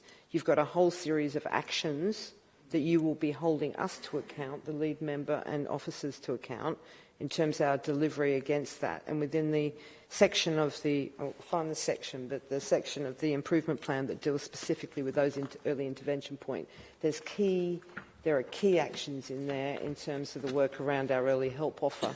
And you'll see littered throughout this whole improvement plan key actions that relate to that early intervention work, whether it be with children with disabilities or with the other areas of the service. I'll draw your attention to it in a second. Thank you, Barbara. It's in section 2. So you will get the performance data, as Barbara said, at the next, we're going through, we've got an improvement board next Tuesday, November 7th, where we are taking, if you like, our first dashboard of all of the new performance management data that will look at these KPIs. And sitting underneath that is a whole range of other different types of indicators we're using. But these are the ones that, if we get these indicators and address these indicators, will have the maximum impact on improving services. That's why they've been targeted as the top 20. Scrutiny will have that information on a regular basis as we report to you, both in terms of the performance, but you'll also, your role will be to challenge us as we go through on all of those actions within here that looks at the other end of it, which is the prevention and the early intervention. But that's the whole point. Surely you're saying that early intervention is absolutely key, and that's the way forward, because we can't be constantly firefighting. We've got to actually tackle the problem at its root. But this is what I'm asking you. How do we judge your performance on that early intervention work you're doing? If there are no indicators, there is no data which we can look at. That's my question, really, because I appreciate what you're saying, that is the key to actually improving the service. But how do we monitor you or judge your performance on that? I think that's a really interesting point, because the types, how do you, okay, so the question is, there will be KPIs about how many families we work with, okay? There'll be different indicators that will look at what kind of interventions we've looked at a very early stage, from referrals we've got from schools and a whole range of things. There'll be a whole suite of those types of indicators. But the thing about prevention, which is why people haven't, which is the challenge around delivering it, is that how can you measure what you're not going to see delivered through that process, if you see what I mean. So, for instance, if we're working with a family very young, a family with a couple of young children with them, and we can see that there are signs that we need to intervene early with that family and wrap support around them, how do you measure what would have happened to those children in the future if we hadn't done that? It's a really tricky thing to monitor. But we can give you the hard facts in terms of the caseloads we're looking at, the family caseloads that we're working with. Barbara? One of the actions buried in here in the early help section is for us to develop a refreshed early help strategy. And the timeline for that is to have it ready for April. And obviously attached to that strategy will also be indicators on how you can measure how effective that is. One of the interesting questions that was posed at the all-member meeting is how can members and ward members get involved in terms of helping and making a difference. And I think it's through that work, through the development of our early help strategy and thinking about how we work with communities, which is the space where we can begin to address that. And clearly attached to that strategy will be a set of performance indicators. But the ones we've got here are the ones that are dealing with the sort of our children safe questions at the moment. So those children who are in subject to child protection plan, those children who are in that part of the service that's about removing and putting them through court processes. So we're dealing with the things that are most immediate and most pressing. As we say, this is a 3-year journey. We can't do everything tomorrow, even though our ambition is, and I can certainly promise you that Joe's keeping us going at a pace, and then add to that, we've got our independent chair keeping us at an even faster pace. But we can't do everything tomorrow. We have to phase it through. So we're really wanting to start and focus on our children safe, how can we make sure they're safe, and then we can move into that wider prevention and early help.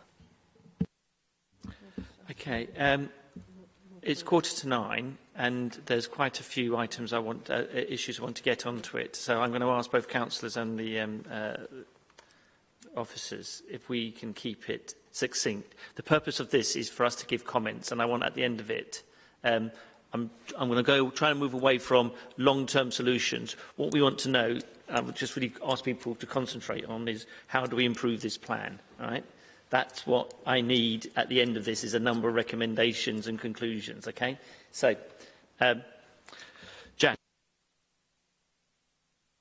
Just one more point. Children at serious risk. I mean, that was a key thing, in the Ofsted report. Can we be assured that by which time, I know you said a 3-year plan, but surely we're not going to wait 3 years before you can come back and tell us that they are now safe. We do feel that's one thing that we have actually, how soon could it be by this Christmas? Because we have got to go to the Commissioner, is it? Yes. So, I mean, could we have some clarity around that? From the Chief Exec. Yeah, I mean, if you turn to the improvement plan, there are dates allocated next to, if you look at section 5.1, which is page 23 of 51 in my pack, page 52, 53 of the main pack, you'll see there's a whole series of actions relating to vulnerable adolescents, particularly around CSE and missing. And we have clear timescales for when we will be delivering on those particular actions in the plan. So you can assure us that by Christmas, then, that those that are at greatest risk, we do not feel we have that really, really high risk category anymore? There's always going to be risk. I mean, that's part of the challenge about running children's services and keeping children safe. Every single day, every interaction that our social workers have, there is always risk. We can never ever make that risk go away. Any director of children's services or chief exec who would stand up and say they can make the risk go away and say there's no risk to children are probably not being honest with you. What we can say that we're doing is that we've increased the number of social workers that we've got. We're strengthening the management oversight.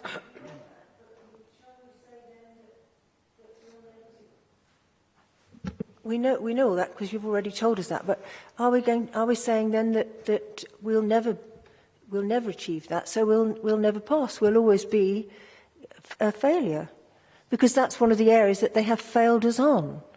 Are we going to allow them every time it comes up that that comes up? That every time we question, that comes up, that there are still children at serious risk of harm, because that's one of the areas that we failed on.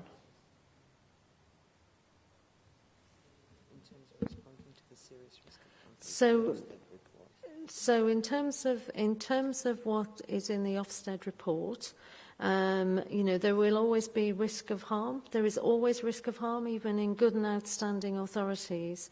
But what we're doing, and the indicators that you've got here in the appendix, and my answer to the previous question, what we're focusing on now is those children who are at the sharpest end, those children who are subject to child protection plans, those children where we're addressing the issues where there have been issues around drift and delay, where we're really needing to focus whether or not we need to step up and go into more formal court proceedings. So the numbers of care proceedings that we've issued has gone up, and it continues to rise, and I would say will continue to rise. And the number of our children subject to child protection plans are rising as well.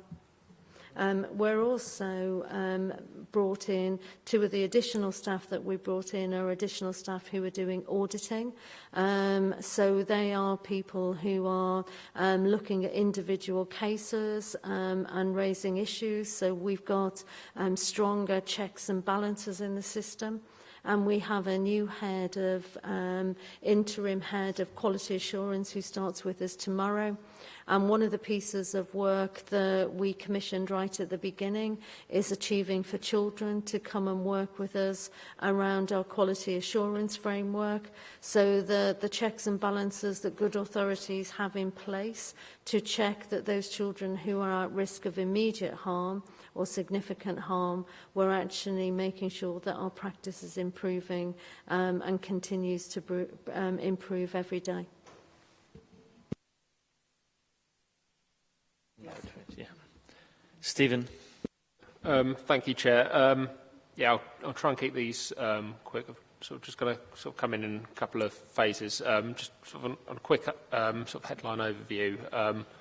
I noticed that there's a few measures on it that have April 2017 on it. I assume that's meaning April 2018. This is a working draft. Yeah. And page 56. There's two on the final page of the pack that have red. Is that just as part of the draft, or is it why have we got a couple of things up as red?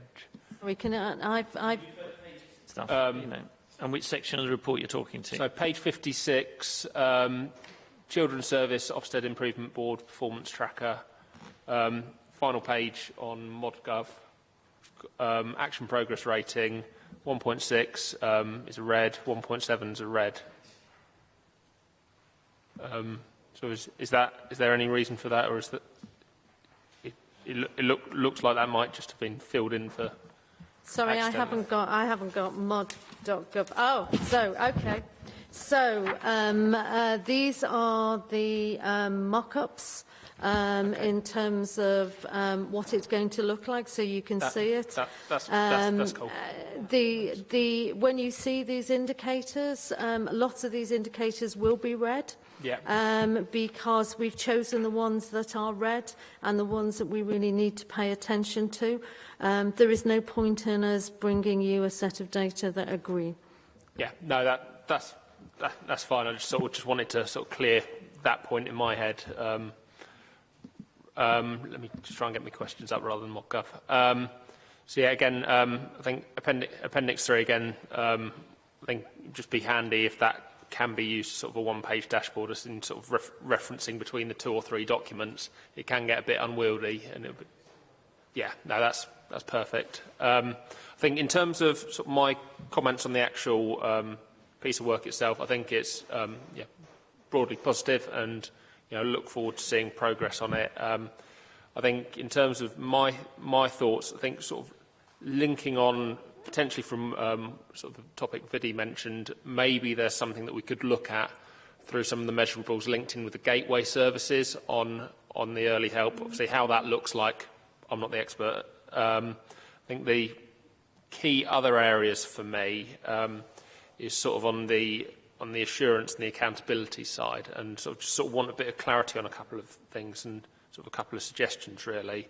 I think by 8.5, looking at elected members, I assume we're referring to all on that rather than any specific. I know we sort of tend to refer to lead member when we're sort of splitting it out, so whether it's worth just inserting that word in there. I think in terms of 8 on the quality assurance at large, I know there's a lot of focus about transferring information and accountability to members, which again is, I do support. Is there anything further that we can do on that in the spirit of open data to take it that one step further, bearing in mind obviously the confidentiality of many of these cases? Can we sort of take it that step that we do try and release as much of that data as possible for that third-party public review where possible? Obviously, if it's not possible, it's not possible. I think the other points on 6/7, potentially 7.13, touching on the point Carol raised earlier, is there something that we can look at as a measurable about something to do with the length of tenure of a social worker in Croydon, actually looking at their progression through the seniority bands and how long they are staying with us, and potentially tying that into sort of staff happiness and staff surveys that do go around. And if, again, we can, in the spirit of open data, look at sort of releasing those staff survey findings a little bit more widely. I think 6.3 about the staff forums, again, completely support. Again, will there be opportunities for those minutes to be released further afield? And in light of that, who is likely to be minuting those meetings? Will it be an independent chair? Are we looking at potentially having one of the union reps provide that minuting service so we can, it's just sort of an idea. And then finally, one that I was a little bit unclear of, 3.19, the regionalisation of adoption services. I'm just wondering if that's something that we need to hear a little bit more about, as I've sort of was unclear about what's going on with that. But just my thoughts. I'll just sort of leave it to you guys to respond. Thanks. So I'll have a go at answering those questions and come back if I'm trying to capture them. So one of the difficulties is that it's really important that we keep the confidentiality of individual people who, children and adults that we work with. Clearly this is really sensitive information, which is why it's very limited. What we will try and do is give some sort of composite case examples, so you can sort of try and understand the sort of things that we're doing, but not talk about individual families and children we're working with. So we're going to try and do that in terms of making that more open system. In terms of staff space, I mean, my view is that staff need to have a space that they feel confident and safe in to speak out. And I think that there is a question mark about whether they would feel confident and safe to speak out if they felt that their comments were going to be very public comments. I think you would get a different set of engagement. But there is a commitment through what we're doing to feed back general issues, general themes, general things that we need to address. We're committed to doing a 4 times a year pulse survey, and the first one is due to go out imminently. We had all the questions drafted by our corporate L&D lead, but actually we've taken them to the staff reference group.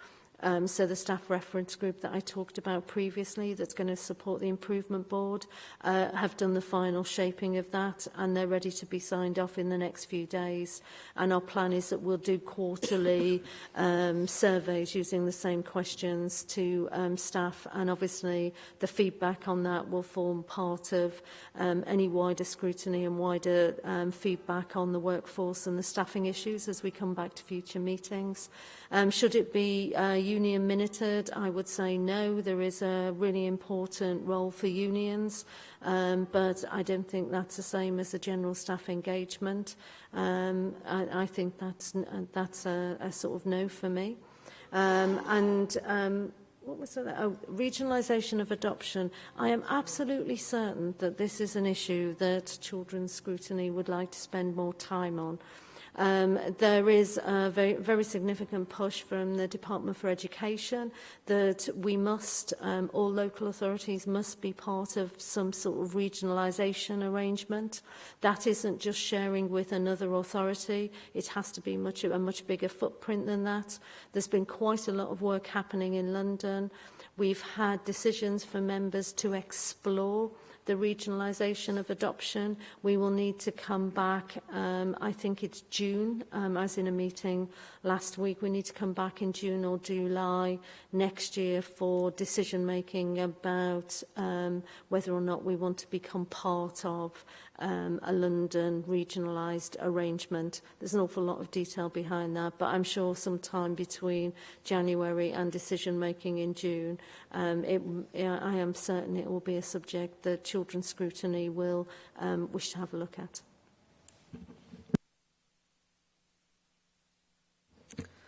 I'm sure that the LGA are probably assisting with this, but obviously there are some local authorities that have been rated good. And are we taking the opportunity to learn from what they're doing rather than trying to reinvent the wheel? And secondly, I mean, as an elected member, I would really appreciate the opportunity to meet some frontline social workers and talk to them directly about what they perceive as the challenges. And I feel that would be a good way for us on scrutiny to be able to satisfy ourselves that you know, not to say that you're not telling it how it is, but just so that we get that absolute face to face. Yeah. Yeah, I think that's absolutely, I think that's absolutely fine.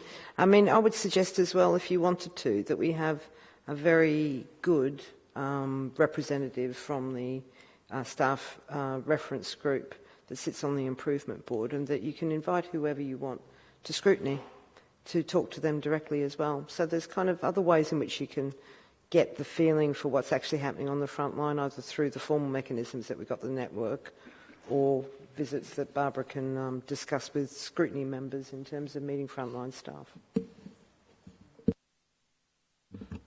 I second that. I mean, we have to ensure that whatever way we do it, whether we do it in a committee or whether we do it through visits or in informal meetings, we need to hear about the voice of people like the fosters and adoption.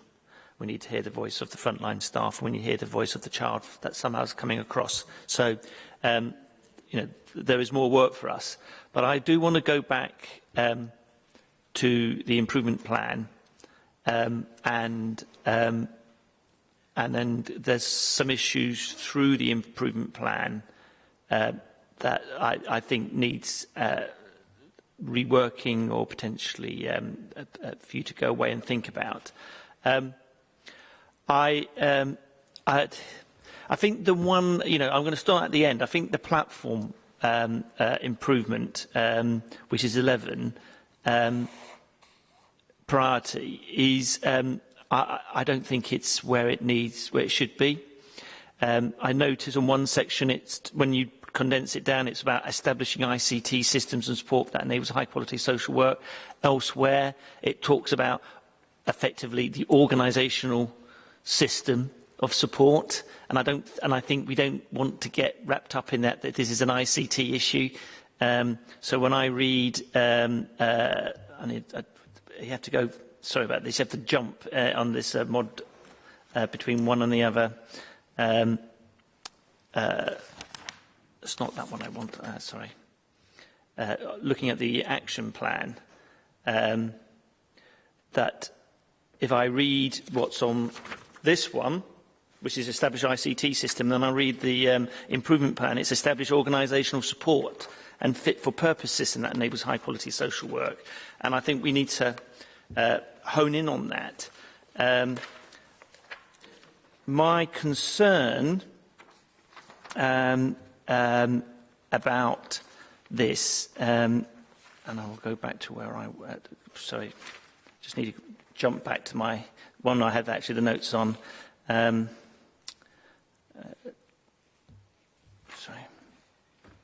2 seconds. The downside of these computer systems is not so easy to jump around as fast as one would like. Okay, is that I'm just not convinced that this Platform 11 is really where we want it to be. I'm going to come back to that because I've got some notes on my system which I can't find at the moment, but I will come back to it. I'll go on to the KPI section. Can you just explain to me what is the purpose of this KPI list? What are you trying to achieve with this set of KPIs? So the challenge from our improvement chair and the challenge for us as well is we actually had been doing quite a lot of work on data and gathering data, and what we had was an extensive, we have a lot of information, and sometimes it's quite hard to see the wood from the trees. And the challenge is, can we be absolutely clear what are the top indicators that we need to be looking at now? It goes back to those other issues about these are the indicators that we need at this point to assure ourselves and to give you assurance about that issue about are we dealing with the children who are at most risk, and will this give us the information and assurance that we need in order to satisfy ourselves that we're dealing with the children who are at that most risk of harm. So it's making it very visible. Okay, so I sort of understand, but my reading of our problems and the, the course that you very kindly sent me on is that we need to be looking at not so process compliance is important, but this is about practice improvement. Okay. And I'm looking at this list of KPIs, and I'm thinking there's quite a lot of process compliance in there, okay? Or they're just, what I'm interested is my reading of the problem is that supervision of frontline social worker needs to improve, okay? And I'm looking through that list and thinking, from my position, how do I know that team leaders are doing what they need to do? One, either getting the support or actually doing the meetings, right? So this to me seems to be, if everything is going well with my staff and they're all being managed well, are those processes happening, okay? The issue is that if you are being managed well and your system's in place, these should automatically happen anyway. To me, it's, do we have the right staff, and are they properly resourced, and actually are they carrying out what they're supposed to do, and are their team leaders and managers all firing positively in a way that help achieve that? So when I look through that and I sort of see social work vacancy rate, it's a nice overall figure, not certain. Average caseload per worker. As you mentioned before, you could have a really complex family. And you can have these are indicators, but when I try and look down, I think, okay, where is the one where I make certain that that a member of a social worker is having the correct number of one-to-ones or whatever the words are with their line manager? Because I know within this organisation over the years that time and time again I've met people when we used to have HR who say, I've never had a one-to-one, okay? And that was, all people would say, we're rolling that out. how many people have had a formal appraisal, right? Or whether, I don't know what the system, whether it's a 6-monthly appraisal. Are they in there? I mean, one of the things I've learned is that, too much training isn't that much good for you, okay? But making certain that, that there is proper supervision of new members of staff and young, I'm going to use the word young, I should say, people who have just, recently graduated. That seems to be key. Where is that in here? Or how could we get that in here? So, a very good set of questions, Chair. And some of those questions, I think, are probably what would be in a more focused, specific piece of scrutiny. But if you look at the indicators and work from the bottom up, and so the third one from the bottom, which is QA1, says the percentage of children who had their supervision and it was within timescales. Now, this is clumsy wording, but what that means is instead of measuring how many social workers had supervision, and we've got measures on that in other places, this is trying to say how many of the children that the social workers are responsible for has the manager given supervision in relation to that child recorded on the system. So it's a finer level of detail. I think we've probably got to work on the wording of it. Yeah. But that is that's even more granular than have you had supervision, because I, as a social worker, could be having supervision with my manager, but they could still not be discussing every child on my caseload. This is trying to get underneath that and addressing the issue for every child. The other two indicators below that are looking at the number of audits that have been done. I mean, this is going back to the challenge that Councillor Buttinger gave earlier about how do you know if children are safe and when will you know. This is really going back into how many cases are we auditing, and actually how many of those cases are good, requires improvement or inadequate, so that we're getting a much stronger, much greater level of transparency about the quality of work and the oversight of individual children's work. So that's what's sitting at the bottom there. That's what those last indicators are. Do you mind if I just add to that? If you have a look from the top down, okay, this is not, can I just be really clear? These are not all the indicators we're working with. Your question, Councillor Fitzsimons, is how can we get the indicators we want to see? Well, we can give you those. You just need to let us know which indicators you want to see. There's a whole suite of it. But in the view of, if you go from the top of this list to the bottom of this list, it represents a child's journey through the system. Okay? Right from the very early things which are about initial kind of contacts with social workers, how many cases those social workers, because actually, if you talk to the staff, when you invite them here, they will say that the major issue for them is the number of caseloads they have. That is the pressure on them. They don't mention the issue of supervisions.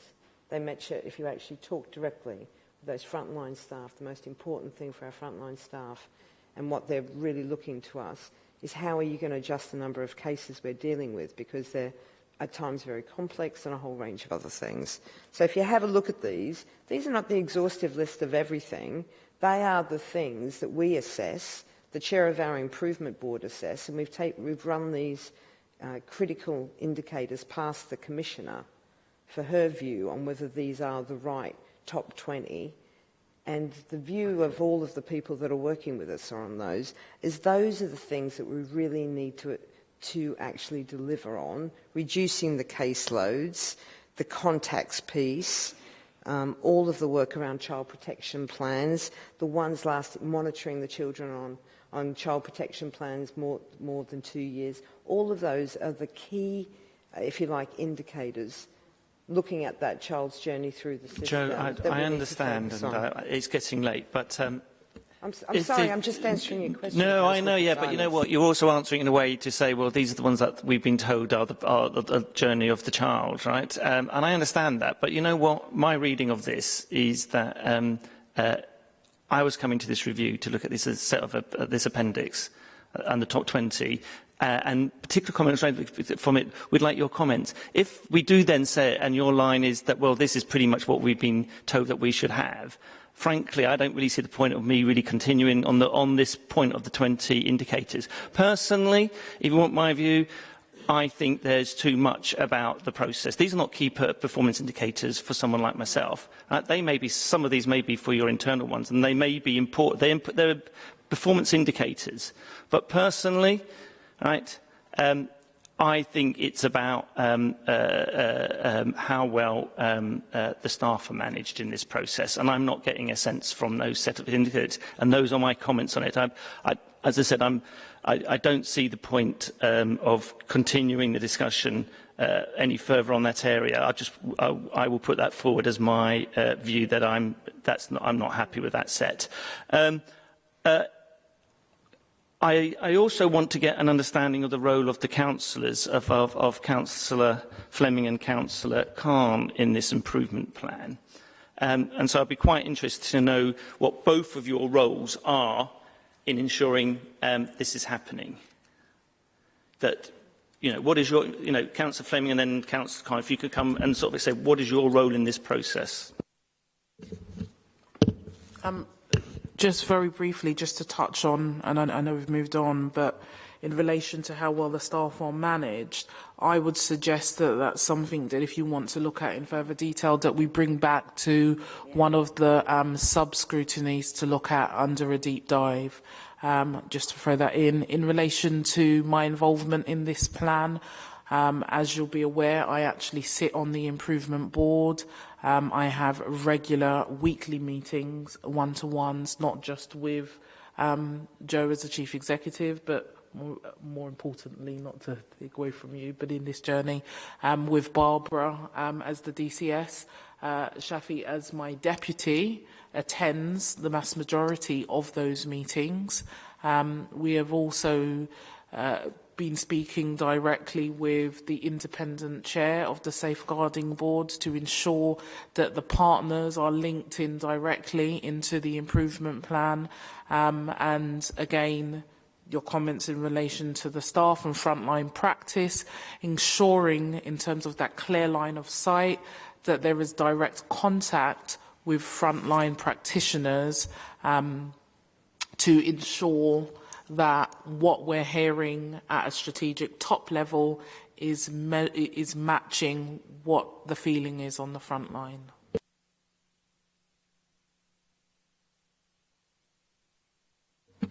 Chair, thank you very much. My role is, I'm not a member of the Improvement Board, but I did attend the Shadow Improvement Board meeting and the launching one.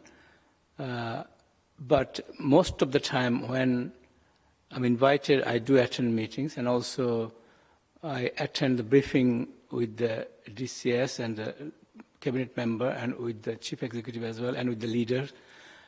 And I see my role is, as earlier we have been saying, that children's services, especially children's social services, and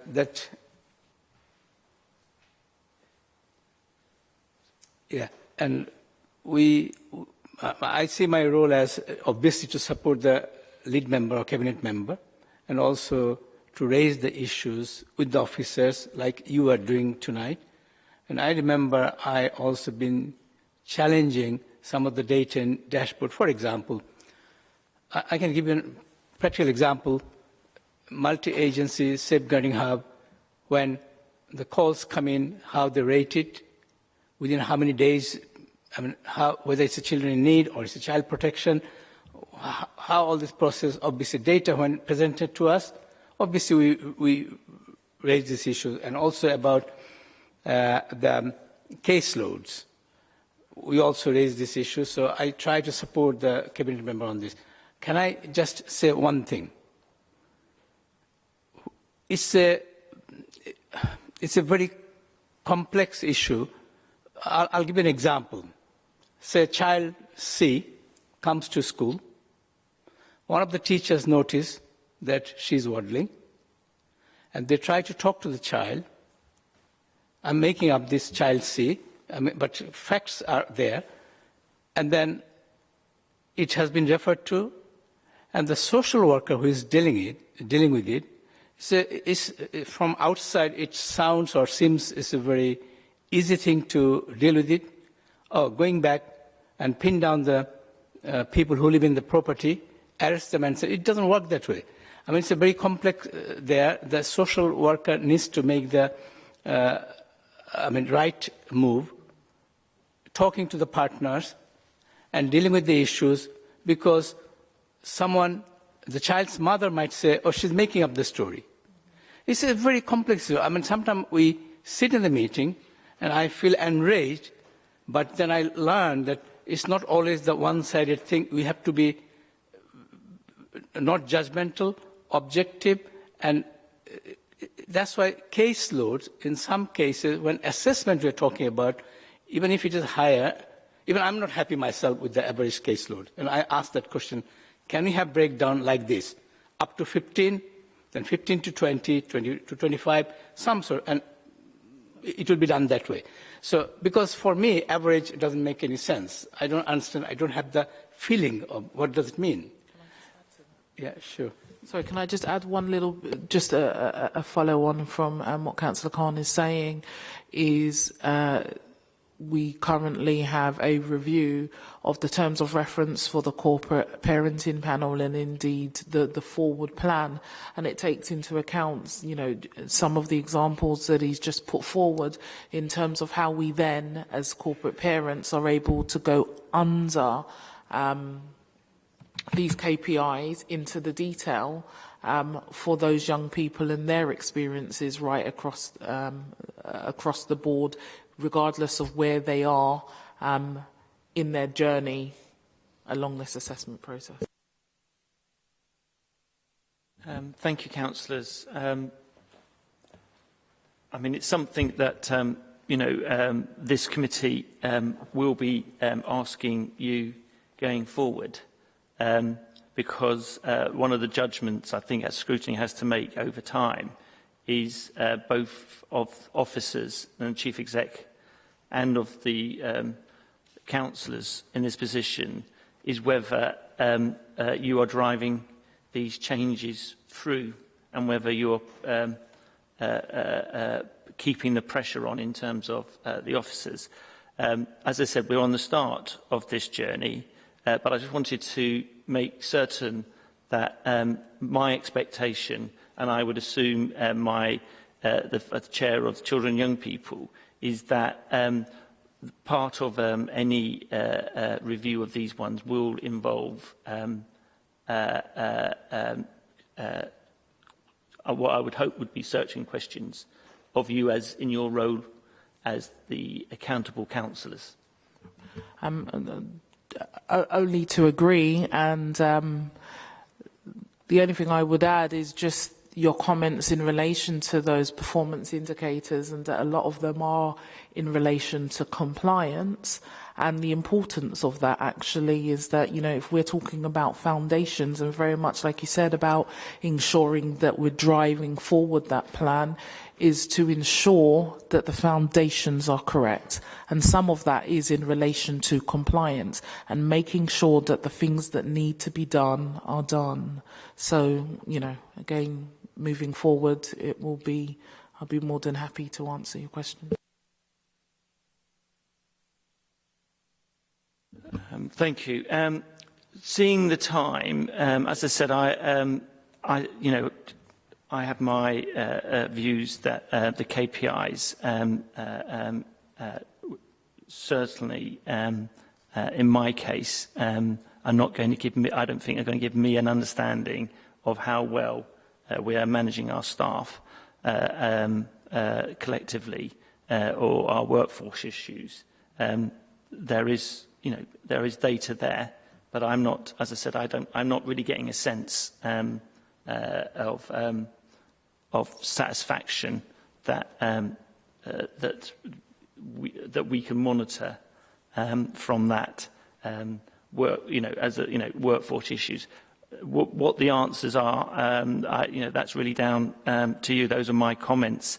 There are other issues that I'm sure we could have a look at. As I say, going back to this platform number 11, which will probably be the last area I'm going to talk to, which is page in the more deeper page of the page 48 or 51. I assume that must be in the appendix.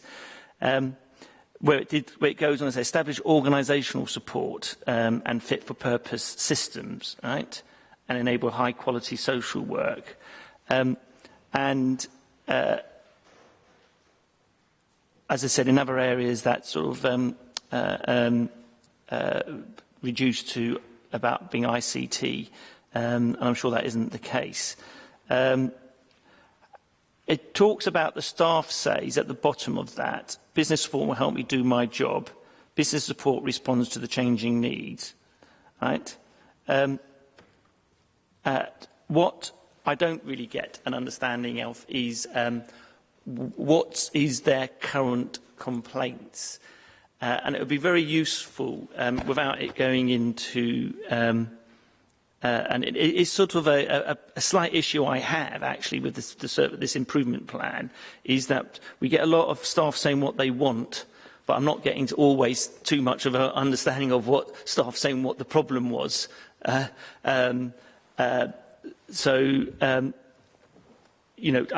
has, when I've been reading through this, it's feels like... because I don't know what they particularly say is wrong. I don't know what they're saying is going to be put up to date.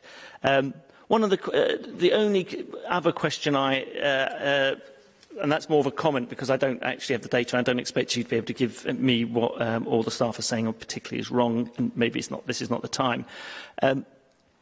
Is in terms of the IT system that we currently have. I just want to understand how well do you think we currently use the system,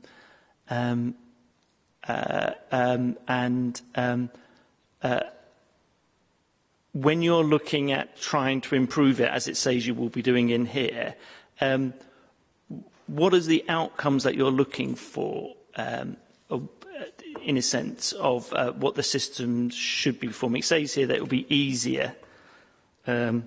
Or make it I can do my job quicker. So what does that really mean? So in terms of the what's in the plan around staff says, we've done a very high level of staff engagement post Ofsted, and actually a lot of the comments in there are comments that are lifted from things that staff have told us. So we've really tried to make sure that this is a plan that staff recognise and that staff have helped to shape, so that they can get some ownership, and we're really demonstrating that we're listening to them. So all those comments about business support, when you're saying you don't understand where they come from, if you think that's what they want, what they're saying is, obviously it's not been working for them. But the comments in here, staff say, are almost all lifted pretty much directly from comments from our engagement sessions.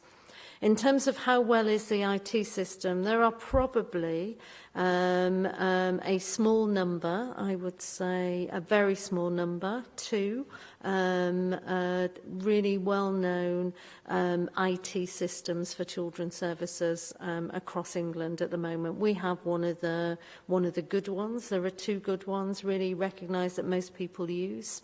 The issue is how it's configured. And to make it easy to do their job is some of the sort of the bits that might seem a bit boring. So when you actually type up a report, it saves it rather than the fact that you lose it. It pulls through information from one field into another, so you don't have to type it in again. It's some of those things that actually we need to make sure we're making the best of the system that we've got And at the moment, some of the business processes don't work well enough. And that's a really important piece of work for us to try and support the social workers. So when they are having to write their records, which are really important, they're thinking about what they write, and we're making it as easy as possible for them. Point 4, right, where it talks about a developer fit for purpose electronic recording system process, etc. And then it's got, I'm assuming that Philip's name's against it, and then it's got partner involvement not applicable.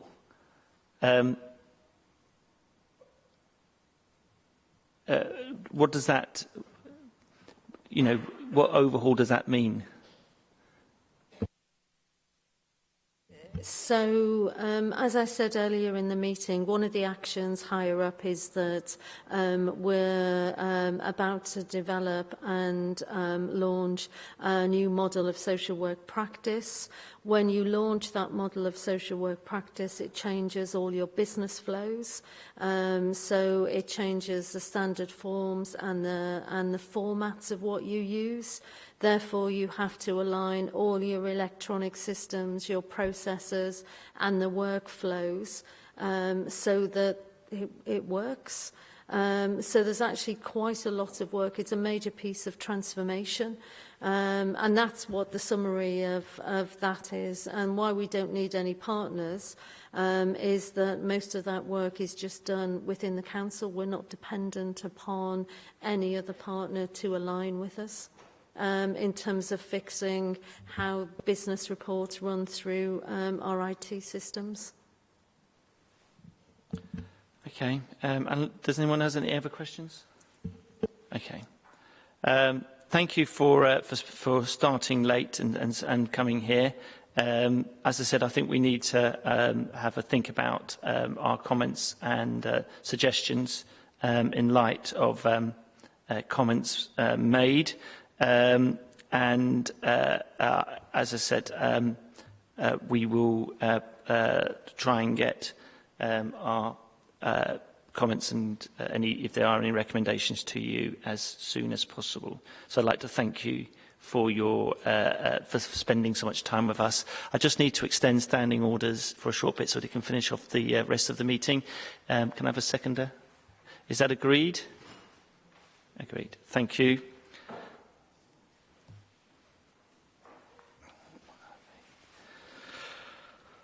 Okay. We'll